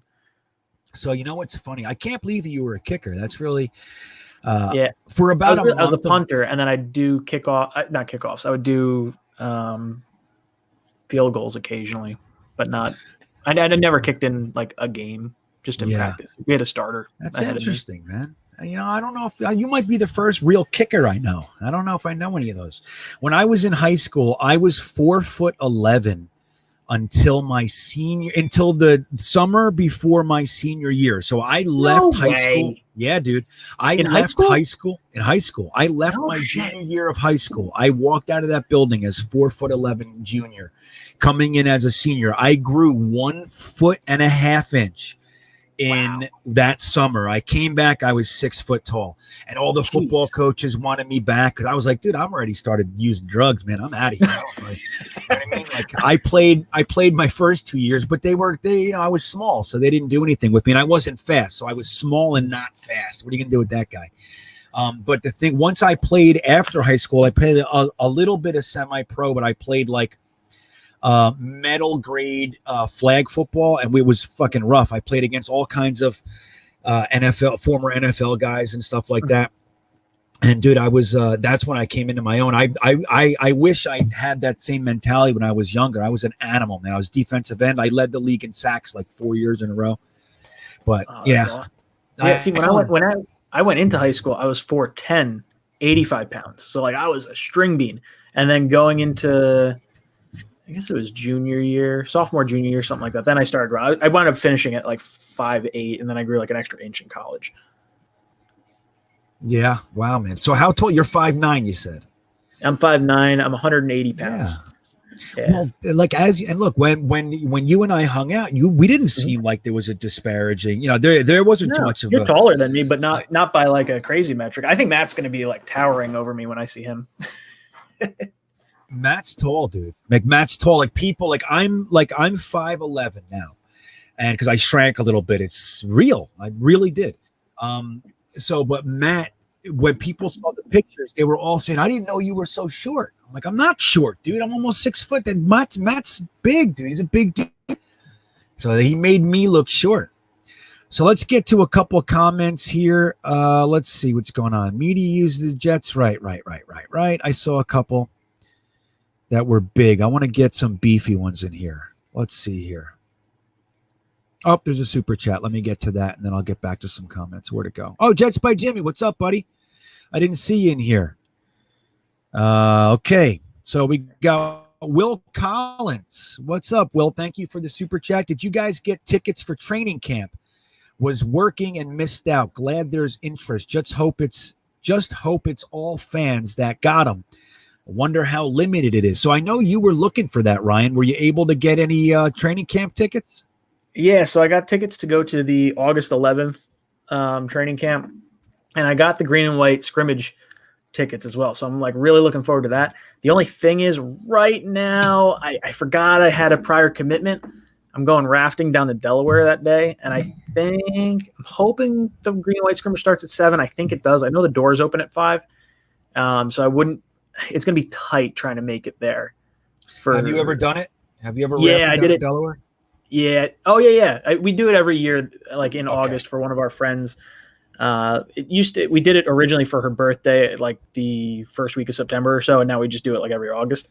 And I was like, yeah, sure. Like I'll go. Like I don't have any outings planned at the course that day, and I'll have some free time early in the season. And then it's like, no, it's the same day. So I'm hoping I can get back and not be too like banged up so I can go to that game, because it's always a lot of fun. There's a good amount of fans there. It's going to be one of the first like fan events, post, I don't want to say post COVID, but post like, people not being at the stadium. Wait a second. Let me see. So Steven's in here. I see everybody doing the numbers shit. Have you caught that yet? I just caught it. I was paying attention. He's given away I think he said a silver Zach Wilson card, I think is what it was. At first it was a card. I don't know if he gave away the card already, and now maybe it's a t-shirt. I think this is the second one he's doing. Did he show? Dude, I didn't even see it. How the hell did I miss all that? I see all the numbers. I'm like, wait, so did Jets by Jimmy win it? Is that what just happened here? I think that's what happened. Congrats, Nice. Walt. Steve, thanks for popping by, man. I didn't see you. I apologize. I would have loved to announce that you were in here doing your magic, but you guys know him well. He's the Twitter Santa, man. This guy's legit, dude. The jersey that you're wearing. Right? Yeah. Steve hooked me up. Sack Exchange is a good dude. I'm really bad at Twitter. I'm not really good at responding to things. I always like heart things. Like he commented on us and like how Woody Johnson should recognize like jet YouTubers. And I was like, man, I like Steve. He's a good dude. And like, I don't know. I was busy and I didn't like acknowledge it the way I should have. So thank you. Right. I mean, that's the thing, right? It's like, and Twitter moves so damn fast anyway. It's like all these things, if you don't comment, right, it's like, what do you, it just goes into the ether within a minute, a day or so. But yeah, man, so that's super cool. Steve, thanks for being here and doing that. Thanks for what you do all the time. I see it all the time. I have tried to win on almost every single one he's put up on Twitter. I always use the same number. And I want to let you guys know the number 8 has never come up in one of his contests. Never. Not once. Yeah, I've tried over 100 times, probably 50, 60, 70 times, almost 8. Never. So don't use 8 because it sucks. I'm going to tell you right now. So congratulations, Jimmy. That's good. Couldn't think of a better person to win it. What number was it? 47? There you go. Nice. Excellent. Who's the nicest dude you ever met? Me? Thank you. Look at Jimmy. He said, hey, man, I never win on Twitter, so I had to hit up my Yeah, there you go. All right. The number 8 is cursed. Yeah, it seems that way, especially in Steve's things. So let's see what else we got here. You guys got some questions. I saw some. So you're gonna make the scrimmage. Are you gonna film anything there? Are you doing any of that stuff, or are you just gonna go enjoy it? I'll try to enjoy it. I'll probably throw on. I have a black shirt that has like Jetstalk 24/7 on it, so I'll probably throw that on. Maybe I'll throw the hat. I'm hoping I can get there in time because when we raft down the Delaware, I think we launch at it's usually I want to say it's 8 or 9 o'clock, and then I think we usually get back to where we launched. Probably, or I shouldn't say launch, but back to the end of the thing. It's 4:30 and it's an hour away, and I'm usually banged up. I will just be drinking all day. So I may not be in any shape to drive down to the game. That may be more the issue than anything else. Where are they doing the green and white scrimmage? Is it at Florham Park? It's at MetLife. Yeah, it'll be. I'm pretty sure it is, unless it's at the Atlantic Health Center. But I'm almost positive it's at MetLife. That's where they've done it in the past. It's funny. I went to the first one I went to, you might not remember this, maybe you will, but Herm Edwards, it was his first training camp, and it was coming from Al Groh. So they were really kind of hyping up this Herm Edwards is super personable and all that. So they mic'd him up so the crowd could hear him. And our big pick that year was Santana Moss. And he went and burned somebody on one play. They threw him the ball and he pulled his hamstring and he was out for the first few games of the year. That sucked.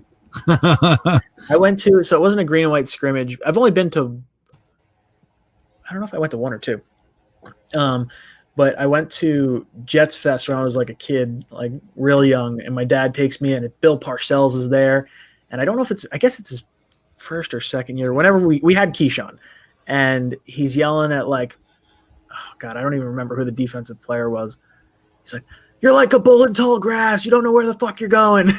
And then I was a little kid. I think my dad's got the football somewhere, but Keyshawn catches a pass right in front of us and lands on the ground in front of me. Keyshawn, can you sign my ball? He scribbles on it nice. Upside down. Yeah. Cool. I like Keyshawn.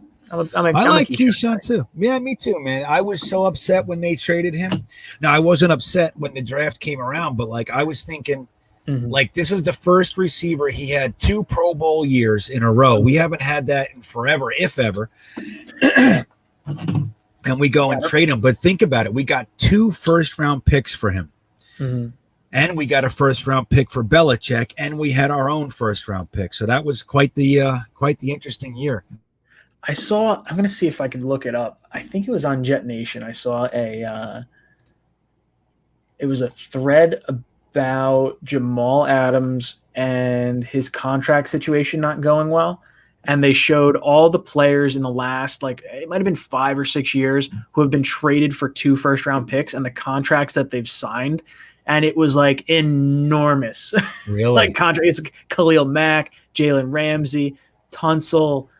I don't even know who the other ones are, but it was really aggressive. And then you see Jamal Adams, and it's who the highest paid player is at the position and what that player that got traded for 2 first-round picks got. So it's oh man, are they really going to pay him? Yeah, I wonder. I'd like to see that, man. I haven't been on Jetnation this week. I was on there a whole bunch last week, and I just haven't made it on this week. I'm gonna see if I can find it while you're talking. Yeah. So I'm going to ask a question. I see a question from Garrett Ham. Garrett Ham is asking us, do you see any surprise cuts this year? And I'll answer it first so you can continue your research assignment there. But then if you could think about it as well. I'm brushing my beard. I'm sorry. Sometimes my muscle memory just fucking. So I see. Here's the surprise cuts I see. I see a couple. One is I think that we're going to see Chris Herndon cut. I think that he's likely to be a guy that we don't see on the team this year for one reason or another. I mean, unless he really shows up, but I think he's a potential surprise cut. I also think that even though we renegotiated Alex Lewis's contract, I see him as a candidate for a surprise cut. It looks like he's going to stay because, we reworked his contract and everything's nice and team friendly, but I think that he has I think he's going to get beat out this year, man. I think guys like Cam Clark and some of the rookies that we had, the undrafted free agents, I think they're going to push him. And I think that there is more potential in those guys than Alex Lewis. I think we'll keep Van Roten. We'll keep Cam Clark. And I think Alex Lewis is going to go. And maybe one more. I think maybe that's not a surprise, but I think poor little Blake Cashman's going to get cut. That would be a little bit disappointing because he's got talent, man. He's a good football player, but I think he's not going to make it. What do you think? You agree? You got any others?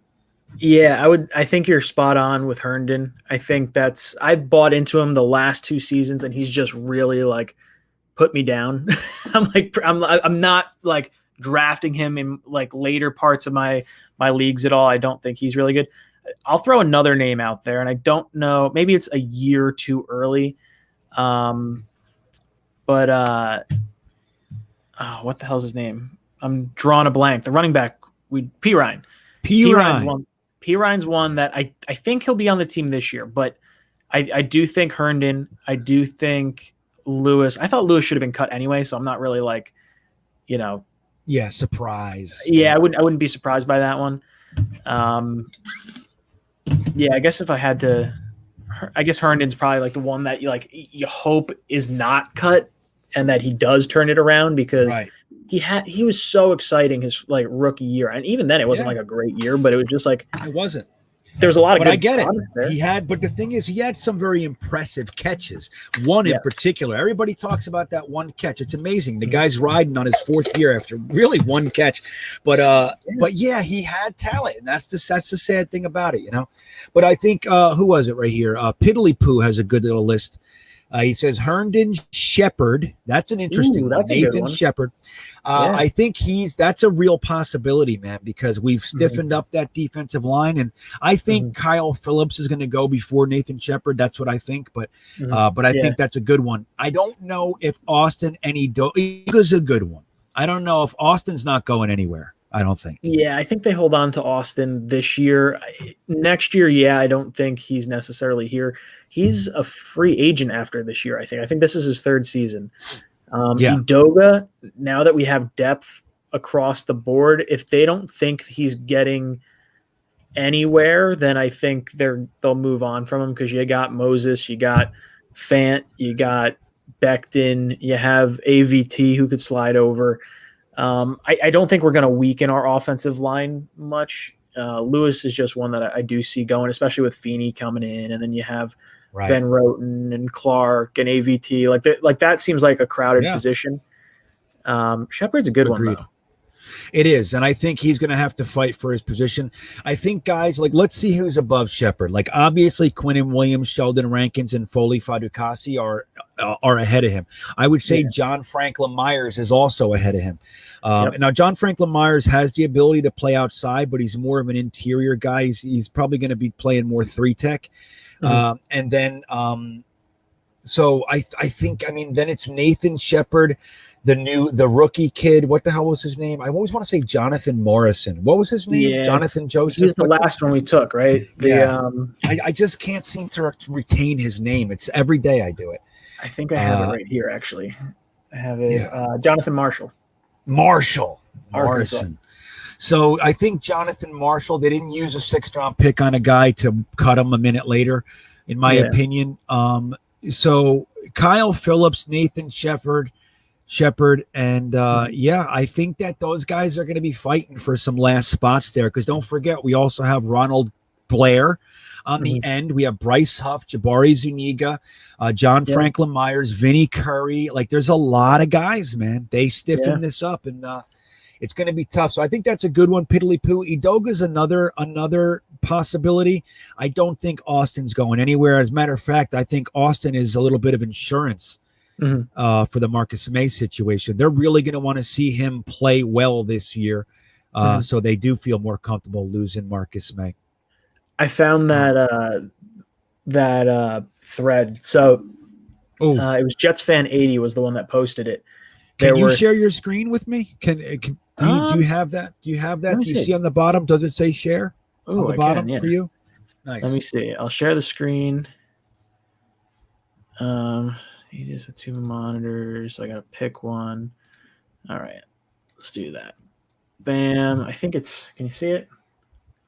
No. Oh, wait a minute. Here you are. I got it. Yeah. Right? There it is. Hold on. I don't know if I can make it bigger. Is it Command plus? Oh. Option plus? Nope. Control plus? Whatever. Okay. So basically, I probably need to click on it. That'll help. There we go. So this is a thread from Jetnation. So you guys hear me talk about Jetnation all the time. Just so you guys know, that's where Ryan and I met. Initially, we were buddies on Jetnation first, and this is what Jetnation looks like. This is just one thread that Ryan found. So go ahead, Ryan. You can take it from here. Yeah. So Jetsfan 80, he's a good dude. Yeah. He posts some really good content over there. So basically, what this chart's saying is Von Miller was getting 19 million annual average, and then Khalil Mack was traded for 2 first-round picks. His contract wound up being 23.5, so a $4.4 million difference. Lane Johnson was the previous highest paid tackle at $18 million a year. Laramie Tunsil gets traded for 2 first-round picks, and all of a sudden he's got $22 million a year. Tre'Davious White, 17.2, and then Jalen Ramsey gets traded for 2 first-round picks. His new contract is $20 million. Justin Simmons, $15.2 million. Jamal Adams, what's he going to get? The average of people getting traded for 2 first-round picks is about $3.7 million. So he's saying there's a potential of him getting like $18 million. I don't know if he'll go that high, but I mean, the friggin' Seahawks are in a world of hurt. Yeah, dude. Like, think about it, man. They just had to get rid of Frank Clark and some other guys because they were up against the cap. And then a year later, really, they turn around and do this. And it's like knowing that he was going to want that contract. I mean, technically speaking, he still has his 5th-year option. So they still do have him. But he's going to hold out and make a bunch of waves. And $18 million. Dude, thank goodness. That's a ton of money. Goodness. Yeah, man. It really is. So, yeah, that's really awesome. Thank you for sharing that. And guys, just so you know, there are, I mean, again, Jetnation shit. And there is just such a concentration of Jets information and comments and all that on jetnation.com. You just go on the website. You'll see all the news on the front page. Click on forums and then Jets forum. And there you are, man. And you see there's, like Ryan, right? Thousands of threads. Dude, so many. There. So, like, there's a page for the forum. And there are 2,818 pages. And each page has, like, 30 like threads that they're all different. So occasionally you'll get someone who's just like, you know, brand new to the forum. They post something that's already being talked about and then people get like ripped on for stuff. But a lot of times there's some, you'll be able to tell it's got like upvotes, downvotes. So if you guys have been on Reddit before where you get like, you know, I guess that's upvote, downvote. There's no downvote so much in this world, but you can see things that are trending. Like right now, the hot topics on the page that I'm on. What current non-quarterback player would you add to the Jets is a trending topic. And then report Jets not expected to reach deal with May. Obviously, that's the hot topic. Yeah, for sure. I love Jetnation. And actually, guys, if you if you want to support Greenbean, you probably don't know this since you haven't been on there, but Max, man, the guy that runs the whole forum, his wife, she was battling, I think it was breast cancer. Yeah. It just came back. So they actually have a GoFundMe. So if you guys want to support a guy that runs an entire huge Jets site, there's a little GoFundMe there. It's the pinned comment in the forum. It's like the second. And the thing about Max, man, is that the whole thing with Jetnation, like every Jetnation competitor, whether it's Jets Insider, they've all been bought out by big companies, and now they charge for membership and all that sort of stuff. Jetnation, the reason that they're so cool is because he's the biggest. He's been the biggest Jets forum for the last 15 years. He has said no every single time. He's been offered very large sums of money to buy Jetnation, and he won't do it. So he's just like, he just wants a place for Jets fans to go. He doesn't care about making money off it. It's all about just having a place for Jets fans to be and to be able to hang out and talk for free. So that's the great thing about it. That's why I love Jetnation so much, man. That's why I love him so much. Yeah. That's the guy that I make the videos for, you know? Yeah. He's a good dude. He runs a great site. Yes. Honestly, I was a part of another football forum prior to finding out about Jetnation. I've only been on Jetnation now for like 5 years, and I was a part of this other forum for like 10 years before that, 12 years before that, like since high school. And when I stumbled across Jetnation, I was like, oh man, this is a wealth of information. A lot of the times when I go make a video, the first thing I go do is I look at Jetnation. I see what people are talking about. I look at like the tweets that are posted. I look at like all the content, and like, because there's guys that come up with like, hey, you know, they're not insiders, and they're not, you know, famous Twitter guys or anything like that. They're just guys that do a ton of research, and they're like, hey, these are the other players, just like Jetsfan, you know, 80's showing all these. It's literally an Excel sheet that he has, and he's like going back and forth. Like that's the cool stuff that you see on these kinds of sites, and it's guys that just have a lot of passion. And Max Man's done a great job over there. He organizes some great trips to the Jet games, and he spent like $10,000 on buying tickets, you know, for people. He like, you know, pays it forward, and then everyone else winds up, you know, reimbursing him and whatnot. But like, just a good dude all around. Yeah, he is. And like you said, man, with all the news and like during training camp and everything, like rather than going on Twitter and looking for all the tweets, Jetnation has a thread where everybody just puts every single tweet having to do with the Jets in one place. Plus, scroll through the thread and you read DJ Bieniemy, Rich Cimini, Connor Hughes. It's all in one place. It's just the best, dude. It's the best place. KRL. Or KLR? Our camp reports. KRL. Yeah, the camp reports. I hope they send him to camp again, because he is awesome. His like breakdowns on everything. A lot of times I'll look at some of his stuff prior to making some of my videos. Like he'll do a breakdown of maybe like a Jet game, and I'll have like most of our notes are pretty similar, but like he'll have like some that I like didn't think of. I'm like, wow, that's really good insight. And I'll plug it into the video, and you know, certain things I'll see on the on Jetnation. Like I'll see a joke and I'll be like, oh man, I was like, I'm going to use this for my next video. And like the guy's just like, yeah, go for it. And like, I don't know. It's fun. It's really funny. And the funny thing is how I really met Ryan was I know the guy I talked to on Jetnation was him. So I would go on YouTube and find his videos and then post them on Jetnation. Like, hey, look at this guy. I think you guys will like it. And then one day he's like, oh yeah, well, what I was saying there. I'm like, what do you mean you were saying? What the fuck? What are you? Is that you? Is that you, dude? And he's like, yeah. I kept it kind of under wraps for a long time. I was like, I don't want to come off as like spammy or anything like that. I just want it. Like I had a reputation on Jetnation prior to them finding out that I did like YouTube videos. Yeah. Yeah, it was so cool. It was a very organic, interesting process there.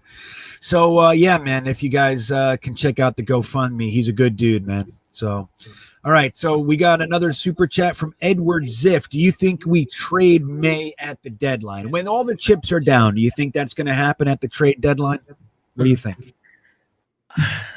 Let me pull up the schedule, because I think that's kind of where I want to like see what our record could be. So the trade deadline's probably Halloween, roughly. Like, right, we'll say the Bengals game, maybe that's the last one.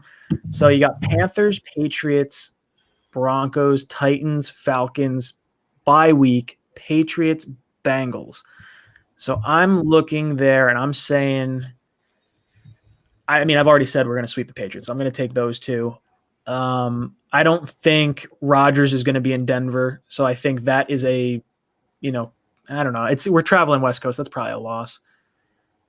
I don't know. Titans. Well, don't do it yet. No, we're going to do that. We're going to wrap up the show with the schedule. I want to go through the schedule with you. Okay. Because Jack Oliveri hasn't stopped. Look, it's all night. This is the shit he's saying. Look at him. I actually have my record that I predicted. I have the little thing. I don't know if I have the win-loss one that I said, but I had us at 9-8. I would say if the Jets are in a position of possible wild card, May stays on the team. If the Jets are like kind of clearly out of it, like maybe we have 2 wins, like maybe we're 2-6 or 2-5 or something like that, then maybe they ship him off for whatever they can get. Because I think this defense is going to be really good, and I think May is going to have a good year, and they may want to capitalize on that return investment for a guy that I don't think will have on the team next year. I don't know. It's tough to tell. It really depends on the record. Right. Exactly right. It's like there are scenarios, right? So like if we're playing well and like let's say we are in the playoff hunt, I would say the answer is no. Like you don't get rid of players that can help you get to the playoffs if you're in that hunt. At the same time, if we're not, and like you said, we can get value for him, then you do it because you know he's gone.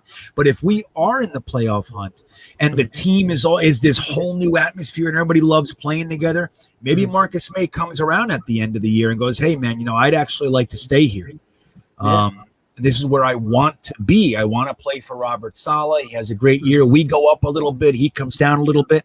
And we meet in the middle, which is how negotiating should work. But who knows? So there's a lot to be written yet. I would say it's situational, Mr. Ziff. But there's a definite potential that it happens, though. So did you see the comment? I don't know if it was on Twitter or not, but someone said that Zach Wilson he's like partially Polynesian or whatever, and he's the best Polynesian quarterback in the AFC East, taking a stab at Tua. Yeah. Who said that though? I think it was on Twitter. I'm pretty sure it was either Twitter or maybe it was just something I saw on Jetnation. But I started laughing. I was like, I didn't know he's Polynesian. I just I don't know. He's probably like 5%. And then I saw another comment that was like, he's more. I don't look at him as Polynesian. I look at him as more as like, do you know who my daddy is? Like kind of guy. Like he looks like the Wall Street Bets guy, like the emoji. He just, I don't know. I thought it was funny. Yeah, it is funny. Jordan says it was on Reddit. That's where it was. That's definitely where I saw it. Oh, Reddit. Gotcha. So let's do this. We'll do this quick. We have about 15 minutes left. So let's share the screen. Let me get this off real quick. So thank you, Ed. We appreciate it. And we'll go through the schedule, and you just tell me if you think we're going to win or lose the game. We'll just go through it a little bit specifically here. Where is it? Do I have it? Is it there? Let me see. Yeah, we're here. Let me see if I can share mine. I've got a pretty good looking schedule. You got a good looking one? Yeah, let me see if I might not be able to do it though. You could. Oh no, I can do a window. You're smart. Yeah. This is a good one. So you'll see my record prediction on there, but I don't have the win losses next to like the what it was.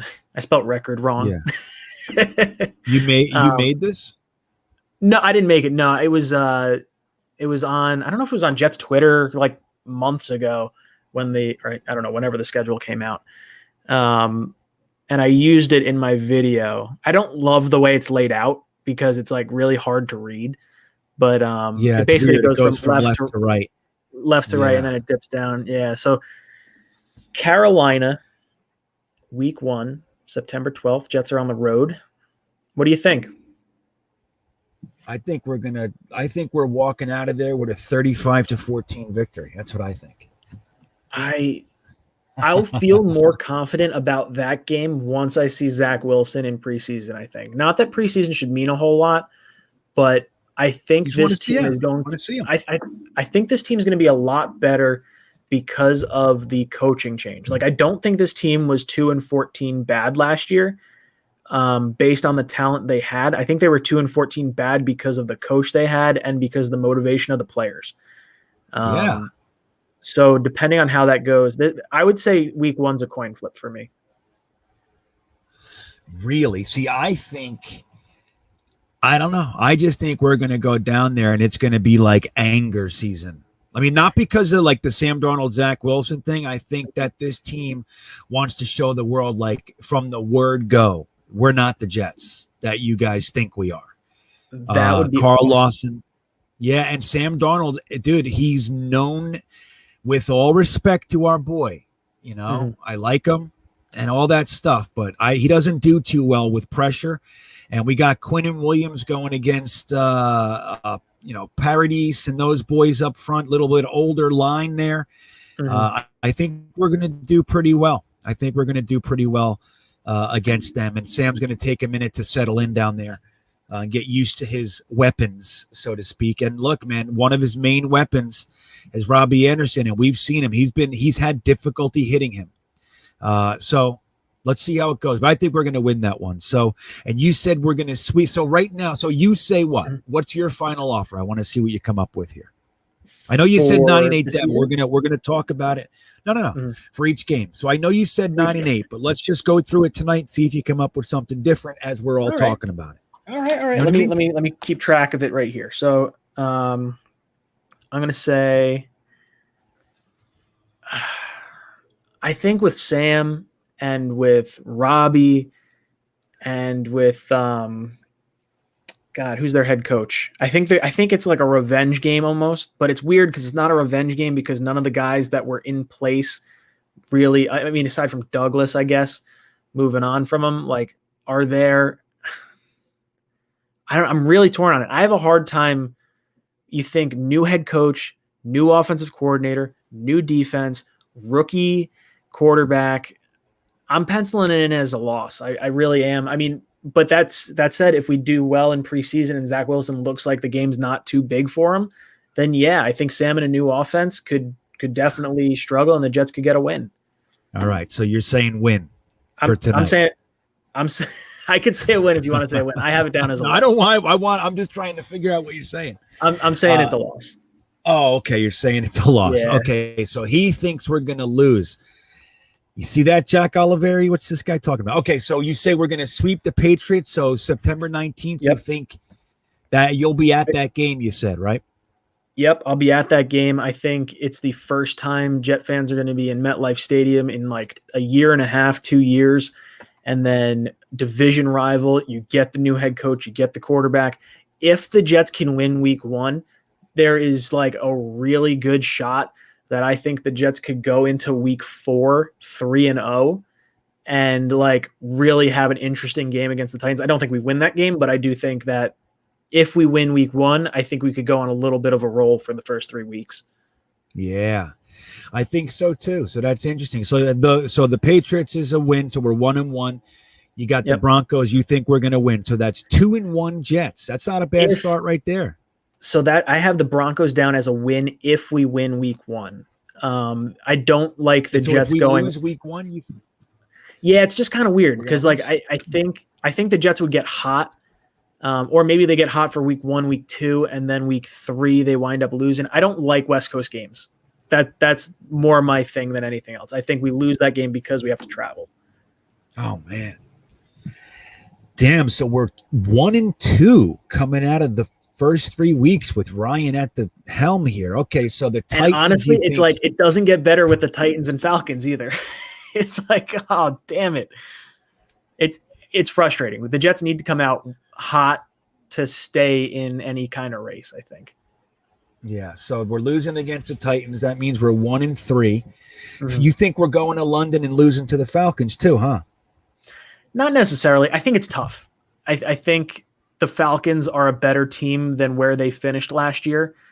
A lot of that's going to hinge on what happens with Matt Ryan and that new offense with Arthur Smith there. No Julio.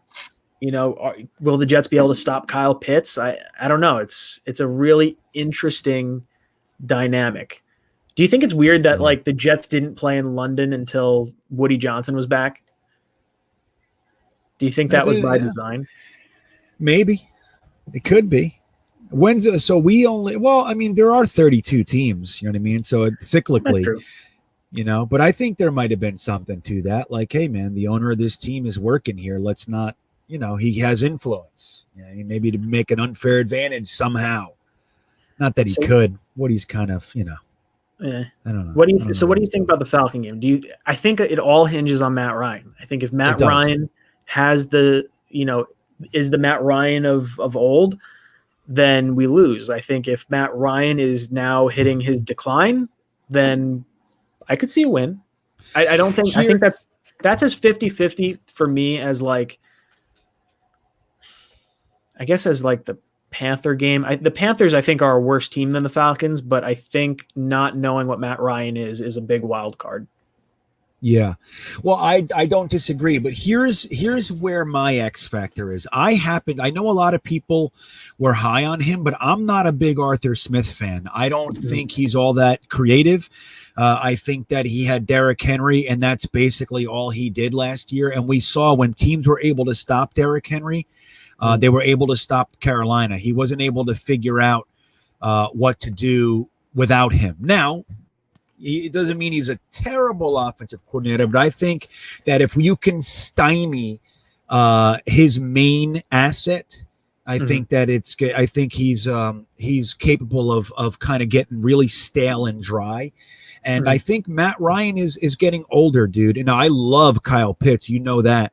I love him to death. They did get rid of Julio Jones, so they don't have him anymore. If our pass rush is 50% of what I'm hoping it is, Matt Ryan's going to have a day where he needs to release the ball very, very quickly.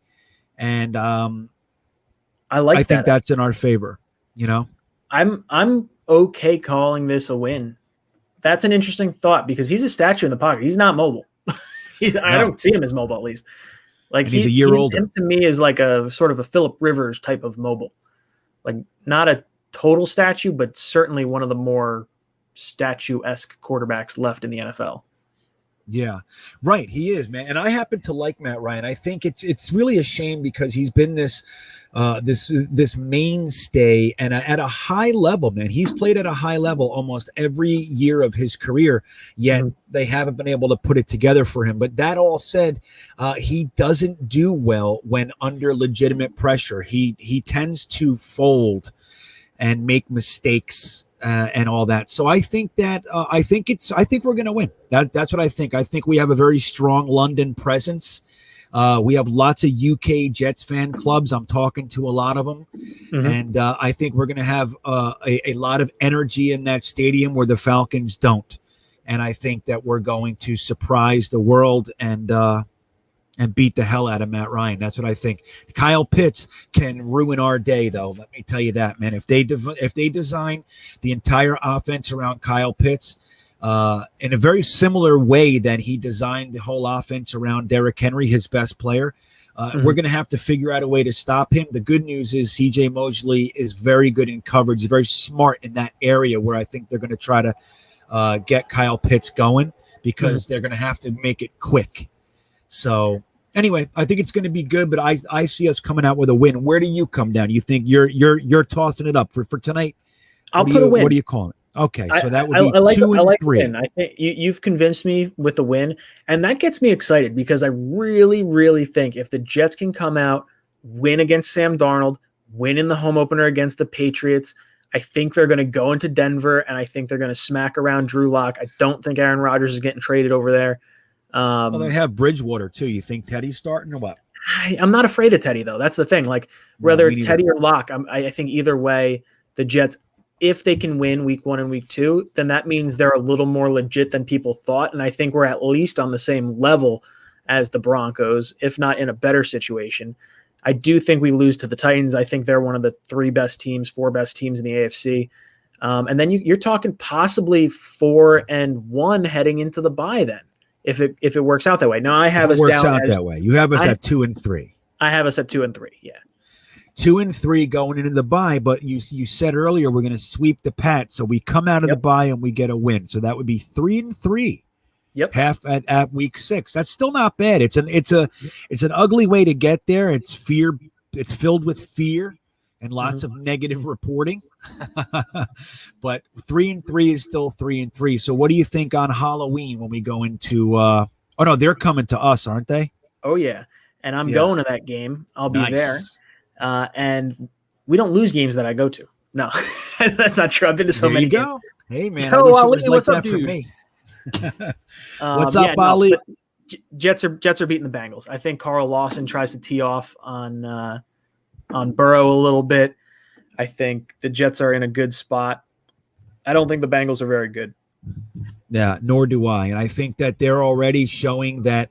Look what they did to Burrow last year, making him throw 40 times a game. And dude, that's just not the way to do it, man. It's not the way to do it.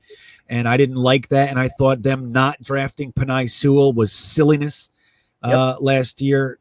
So in this draft, I mean, so anyway, I just think they're a mismanaged franchise, and I don't know. I don't see them taking too many steps forward. So good. So now we're coming out of the bye. We got 2-0 after the bye, so that makes us 4-3 heading into the Colts game. What do you guys doing there with Carson Wentz? I don't see the Jets winning this game. I think the Colts are a good team. I mean, I don't really trust Wentz a whole lot, but he was like, MVP level at one point. I think the Colts beat us there. I'm pretty sure we're going to lose on, what is that, Thursday Night Football? Yeah, I think it is. And that's my birthday. Son of a batch is it of cookies. November 4th? How November old are you going to 4th's be? my birthday. Yep. How old are you? I'm going to be 32. 32. Oh, Yeah. that was the year I got sober, buddy, for the first time. Oh, see, there you go. See that? Yeah. 32 years old. Not too So, sure. all right. So that makes us 4-4. So we're now 4-4 going into Buffalo. Our first game against Buffalo. They're coming to MetLife. So what do you got us doing there?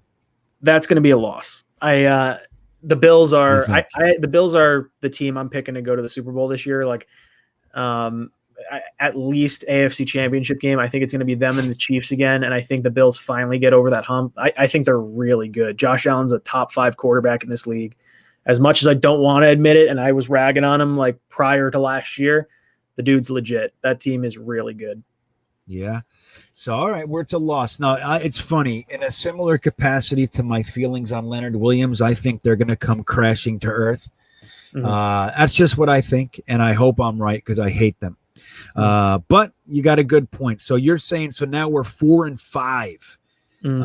Buffalo. Now we play the Miami Dolphins. This whole New England thing, this rival, but my real rivalry is with the Dolphins. When I was a kid, it was Jets Miami for me, O'Brien, Marino, all that sort of stuff. So I hate them. And I lived in Miami I went to 10 years of games in Miami. So I can't stand them. So what do you think is going to happen there? We're going down to Miami for the first one. So what do I have us at? 1, 2, 3, 4. I have us at 4-5. Is that right? 4 and 5. I forgot already. Yeah, maybe. I think I have us at 4 Jack 5. Oliveri is already laughing at me. I literally don't know. I just said it, and I'm already lost. Yeah, I'm 4 at and 5? 4-5 heading into the Miami game. It's a Jet home game. I'm going to say we win that game. I think that's a victory for our Jets. I don't trust Tua. I don't think he's a good quarterback. I do think that this offense is tailored more to him than last year. So I do think we will see an improvement. I think that the offense, because it was Morningwig or who the hell was their offensive coordinator? It was the same guy, Gailey. It was Gailey. Gailey, Chan Gailey. Yeah, that was built for Fitz because Fitz was with him in Buffalo. Fitz was with him in New York, and then he was with him in Miami. It was just tailor-made for Ryan Fitzpatrick. And I think this offense is going to be more for Tua, but I think Jet home game, I think Jets get it. Nice. So now we're 5-5 or 6-5? 5-5. 5-5 heading into week 12 against the Texans. Heading into the worst team in the league. What do you got us doing here? Oh, we're getting a victory there. There's no way. Nice. If Watson does not play, the Jets are winning that game. And I don't see Watson playing this year. I think he's sitting No, out. it's going to be yeah. Yeah, I think he's you don't have oodles of you don't have confidence in their brand new head coach. Nope, not at all. I think they are the worst team in football right now. I think they're going to get the number 1 pick. I think they're going to trade Watson next year, possibly to the Dolphins, and then either Tua goes to the Texans or he winds up, or they trade the first overall pick. Either he goes to the Texans and they trade the first overall pick, or Tua gets traded somewhere else and gets more assets so they can bring in Watson. I think Watson could wind up in the AFC East next year in Miami, and I don't like it. It doesn't make me feel good. Interesting. Yeah, but you know what? It's a year. It's 2 years later at that point, and it's a year no playing. So it starts to add up. Sure. Watson, in my opinion, it's funny because look, there's all the talk about guys like obviously Tom Brady and like Mahomes, but for my money, Watson was the best quarterback in the league. When we were talking about being able to get him, I was, you remember. So I was, I was 100% behind that before, like all the allegations, even if those allegations hadn't come out, I would have easily given up number 2 for him. And I would have considered giving up 2 first-round picks for him. I think he's really, really good. I think when you're talking about the top quarterbacks in this league, you're talking Mahomes. When you're saying younger, like Rodgers is still at the top. I think Brady you still have to put at the top because of how he's playing. But like starting a franchise, you're saying Mahomes, you're saying Wilson, you're saying Watson. Those are like the 3 guys. And I'd probably put Watson at 2 behind Mahomes. Yeah. Josh Allen. I agree, man. I mean, you're right. I mean, that's the thing. It's like, but for me, I would just prefer. I love Watson. Not anymore. I don't know what the hell's going on with him. I mean, look, no matter what it is, the fact that he had 914 massage therapists is something. I don't know. I don't know what that is. You know what I mean? So it's weird and. I'm not a big fan of guilty till proven innocent. I just don't believe in that. But at the same time, there's trouble in those waters. So it is what it is. But I think if he goes to Miami, it's going to be trouble because he's got a lot of years left, man. He's only 55 years in the league, or whatever the hell it is. So All right. So you got us winning that. That makes us 6-5. Ryan, is that accurate? Yep. Yeah, I'm at 6-5 right now, heading into the Eagles game. And the Jets are beating the Eagles. I don't trust the Eagles. I think they're one of the worst teams in the league. Yeah, me too. I think them and the Texans got the 2 rawest deals at head coach because of the situations they were in, both cap-wise, player-wise. They're both just really, really bad. And I think the Jets put a beat down on – maybe not a beat down, but I think they win both those. Yeah, man. Well, that's good. I think the Eagles are sneaky bad, dude. And I think Nick Sirianni, he's going to have to show me. I mean, I just have zero faith in that guy. I think he's a clown. I mean, I think here's the interesting thing. Don't forget, Robert Saleh was on his way to meet with the Eagles when we called him back and said, don't go. Yeah, we want you right here. So people forget Saleh was more than likely their number 1 choice, and we plucked him. So getting Nick Sirianni was their fallback, and I think Arthur Smith they were going to interview too, and he went to the Falcons. So,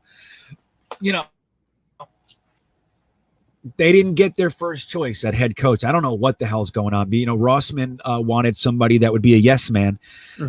Getting rid of Peterson was stupid. I know that I have good friends that are Philly fans, and they were kind of wearing thin on Peterson. I don't care, dude. I think he's a good coach, and you don't get rid of good coaches, in my opinion. But so okay, the Eagles. So now we're 7-5. Ryan, look at you. Yeah. Now we're gonna play the Saints without Drew Brees. They're gonna have more than likely Jameis Winston, right? Yep. Or this other kid. What the hell is that guy's name? The other guy, the jack of all trades. Taysom Hill. I always want to say Tucker. I'm stupid. This is where the schedule gets really, really interesting because these last 4 or 5 games, you're talking warm weather teams or dome teams coming to the cold weather. So you got the Saints in December coming up to MetLife. And Winston's notorious for throwing interceptions. So I mean, I have us down as a loss because I do like the rest of that team a lot. Like, I really like Sean Right. Payton. I think he's phenomenal. He's one of the top 5 head coaches in this league. Couldn't agree more. So I do have this as a loss for the Jets, but I think this one's – it could very well be a coin flip if Winston's horrible and they have, cold weather, and I don't know. It's interesting, but I have this one as a loss for the Jets. All right, so and that's what we'll ride with. So now puts us where? 7-6. We have 1, 2, 3, 4, 5. Is that where we are? 7. Right. Yep, 7 and 6. 7 and 6 at this point. See, Jack, I'm doing all right, man. I'm keeping count this week. So then we got the Miami Dolphins. So this time they're coming up. The first time they came to us. This is good. When you go down to Miami, one of the big advantages of going to Miami is how incredibly hot it is, and they're used to it. So the fact that we're going down there in December is in our favor. It takes away the one advantage that they do have. So this is a good one. So what do you think of the second Miami game going down there? I don't have a lot of faith in Tua, but I do think the Dolphins are I think we lose. I think we sweep the Patriots. I think we split with the Dolphins. I think we lose this one. It's not to say we can't win it, but I think just division games are tough, and I think being on the road, I think we do drop a game right here. Gotcha. So we're going to split with the Dolphins, and it makes sense that we would beat them up at MetLife, and we lose down there at Hard Rock Stadium. So then we play we're giving Trevor Lawrence a lot of time to settle into his new NFL life and learn his players, and so he'll be an NFL quarterback by this time. So what do you think is going to happen there between the top 2 picks? Oh, Jets are winning this one. 0 shot. Nice. Trevor Lawrence beats the Jets in MetLife in Christmas, like just after Christmas. No way. Nice. Jets are getting that win. 100%. So now we're 8-8. Is that what's going on here? Yep. 8-8. 8-8. Well, we can't be 8-8, right? We got to be 8-7. See, we fucked it up. At this game, I've got 1, 2, 3, 4, 5, 6, 7, 8 wins, and I've got 1, 2, 3, 4, 5, 6, 7. Okay, 8 and 7 is what I'm at.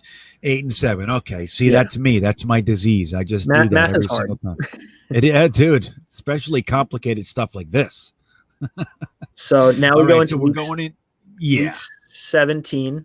This is against the Buccaneers. Buccaneers are coming up to MetLife, Super Bowl champions. I think we lose this game. Unfortunately, they're not resting players yet. I think they're too good for us right now. And until I see Brady really decline, I don't feel comfortable saying any type of 50-50 toss up or anything like that there. Yeah. I mean, dude, they're the Super Bowl champs, and they have the guy who's ruined the last 2 decades of our life at the helm. And they kept their entire team, dude. Yeah, they retained everyone. Them and the Bills both retained their entire teams. It's incredible. Well, the Bills didn't retain Tyler Kroft, so there's that. That is true. They retained all their starters. There you go. Okay, fair enough. So, week 18. All right, so wait, but we're 8-8 at that point now. So here we go. Yep. And if you look at my lower right-hand part of my screen, I have us at 9-8, and the Jets are beating the Bills the last week of the season. I think the Bills start resting some players going into the playoffs. I think the Jets will end their season 9-8 with a victory against the Bills. There you go. So 9-8, little different than the 12-5 we came up with. But it's still positive, man. Again, if we go from 2-14, the mysterious 7-9 before that, the 3-13 before that, you know what I mean? So it's been a rough decade with very few high points. If we come out of the gate with our new coach and we go 9-8, that potentially makes a playoff. All right, we don't know yet how it's going to look, but that could potentially make the playoffs, and that would be a very, very positive first season for this regime. I'd be happy with it. Would you be happy? I'd be pumped. I think if we can get to 9-8, I don't think we make the playoffs, but I do think Robert Saleh could win Coach of the Year depending on what other coaches wind up doing, because of, like you said, like the Jets that 7-9 was a very phantom 7-9. It was a third string quarterback against the Steelers. It was the Bills resting their starters. Really, really weird stuff going on that year. I would say the floor for the Jets for me, I would be disappointed if we got less than 7 wins. I think this team is good enough to get to 7, and I think we're good enough to get to 10.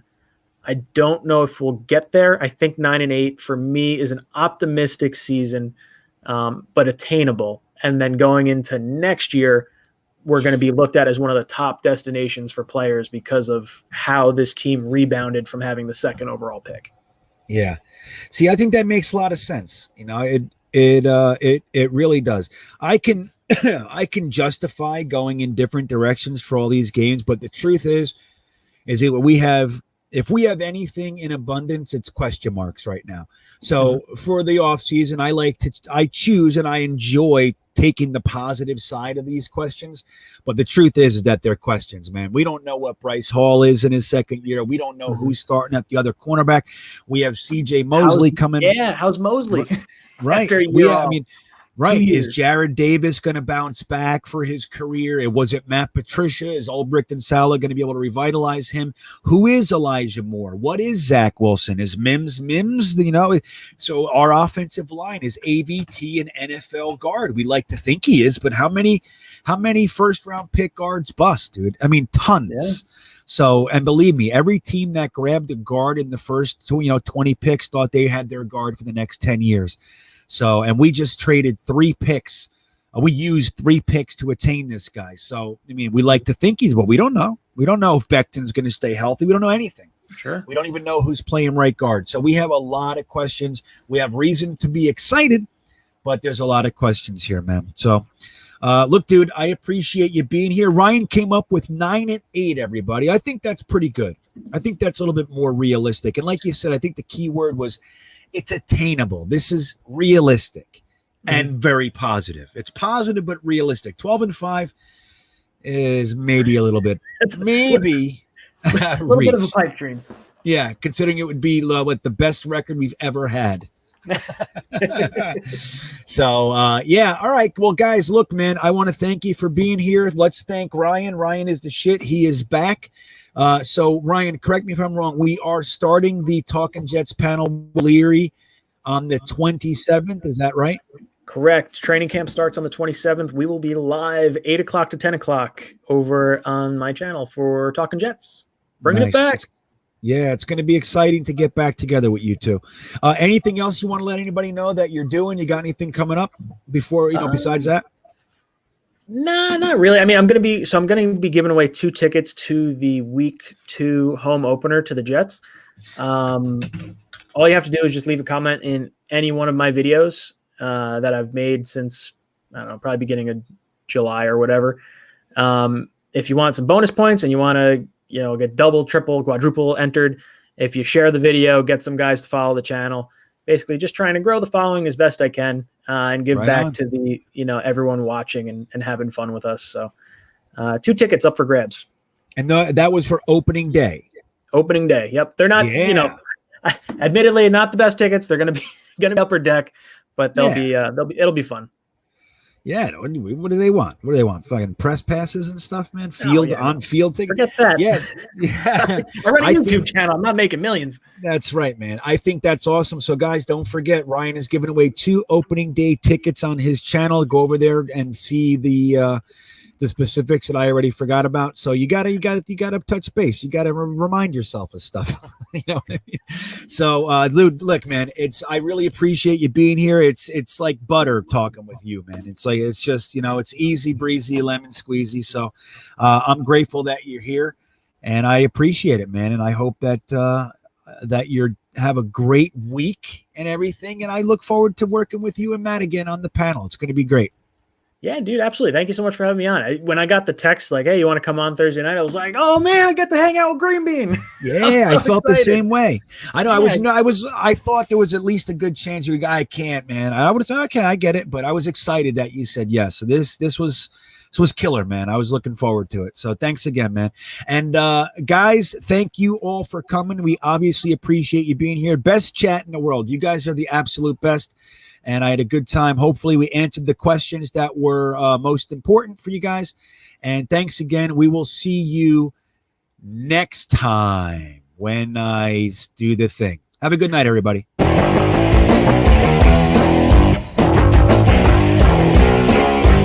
I love Jets fans.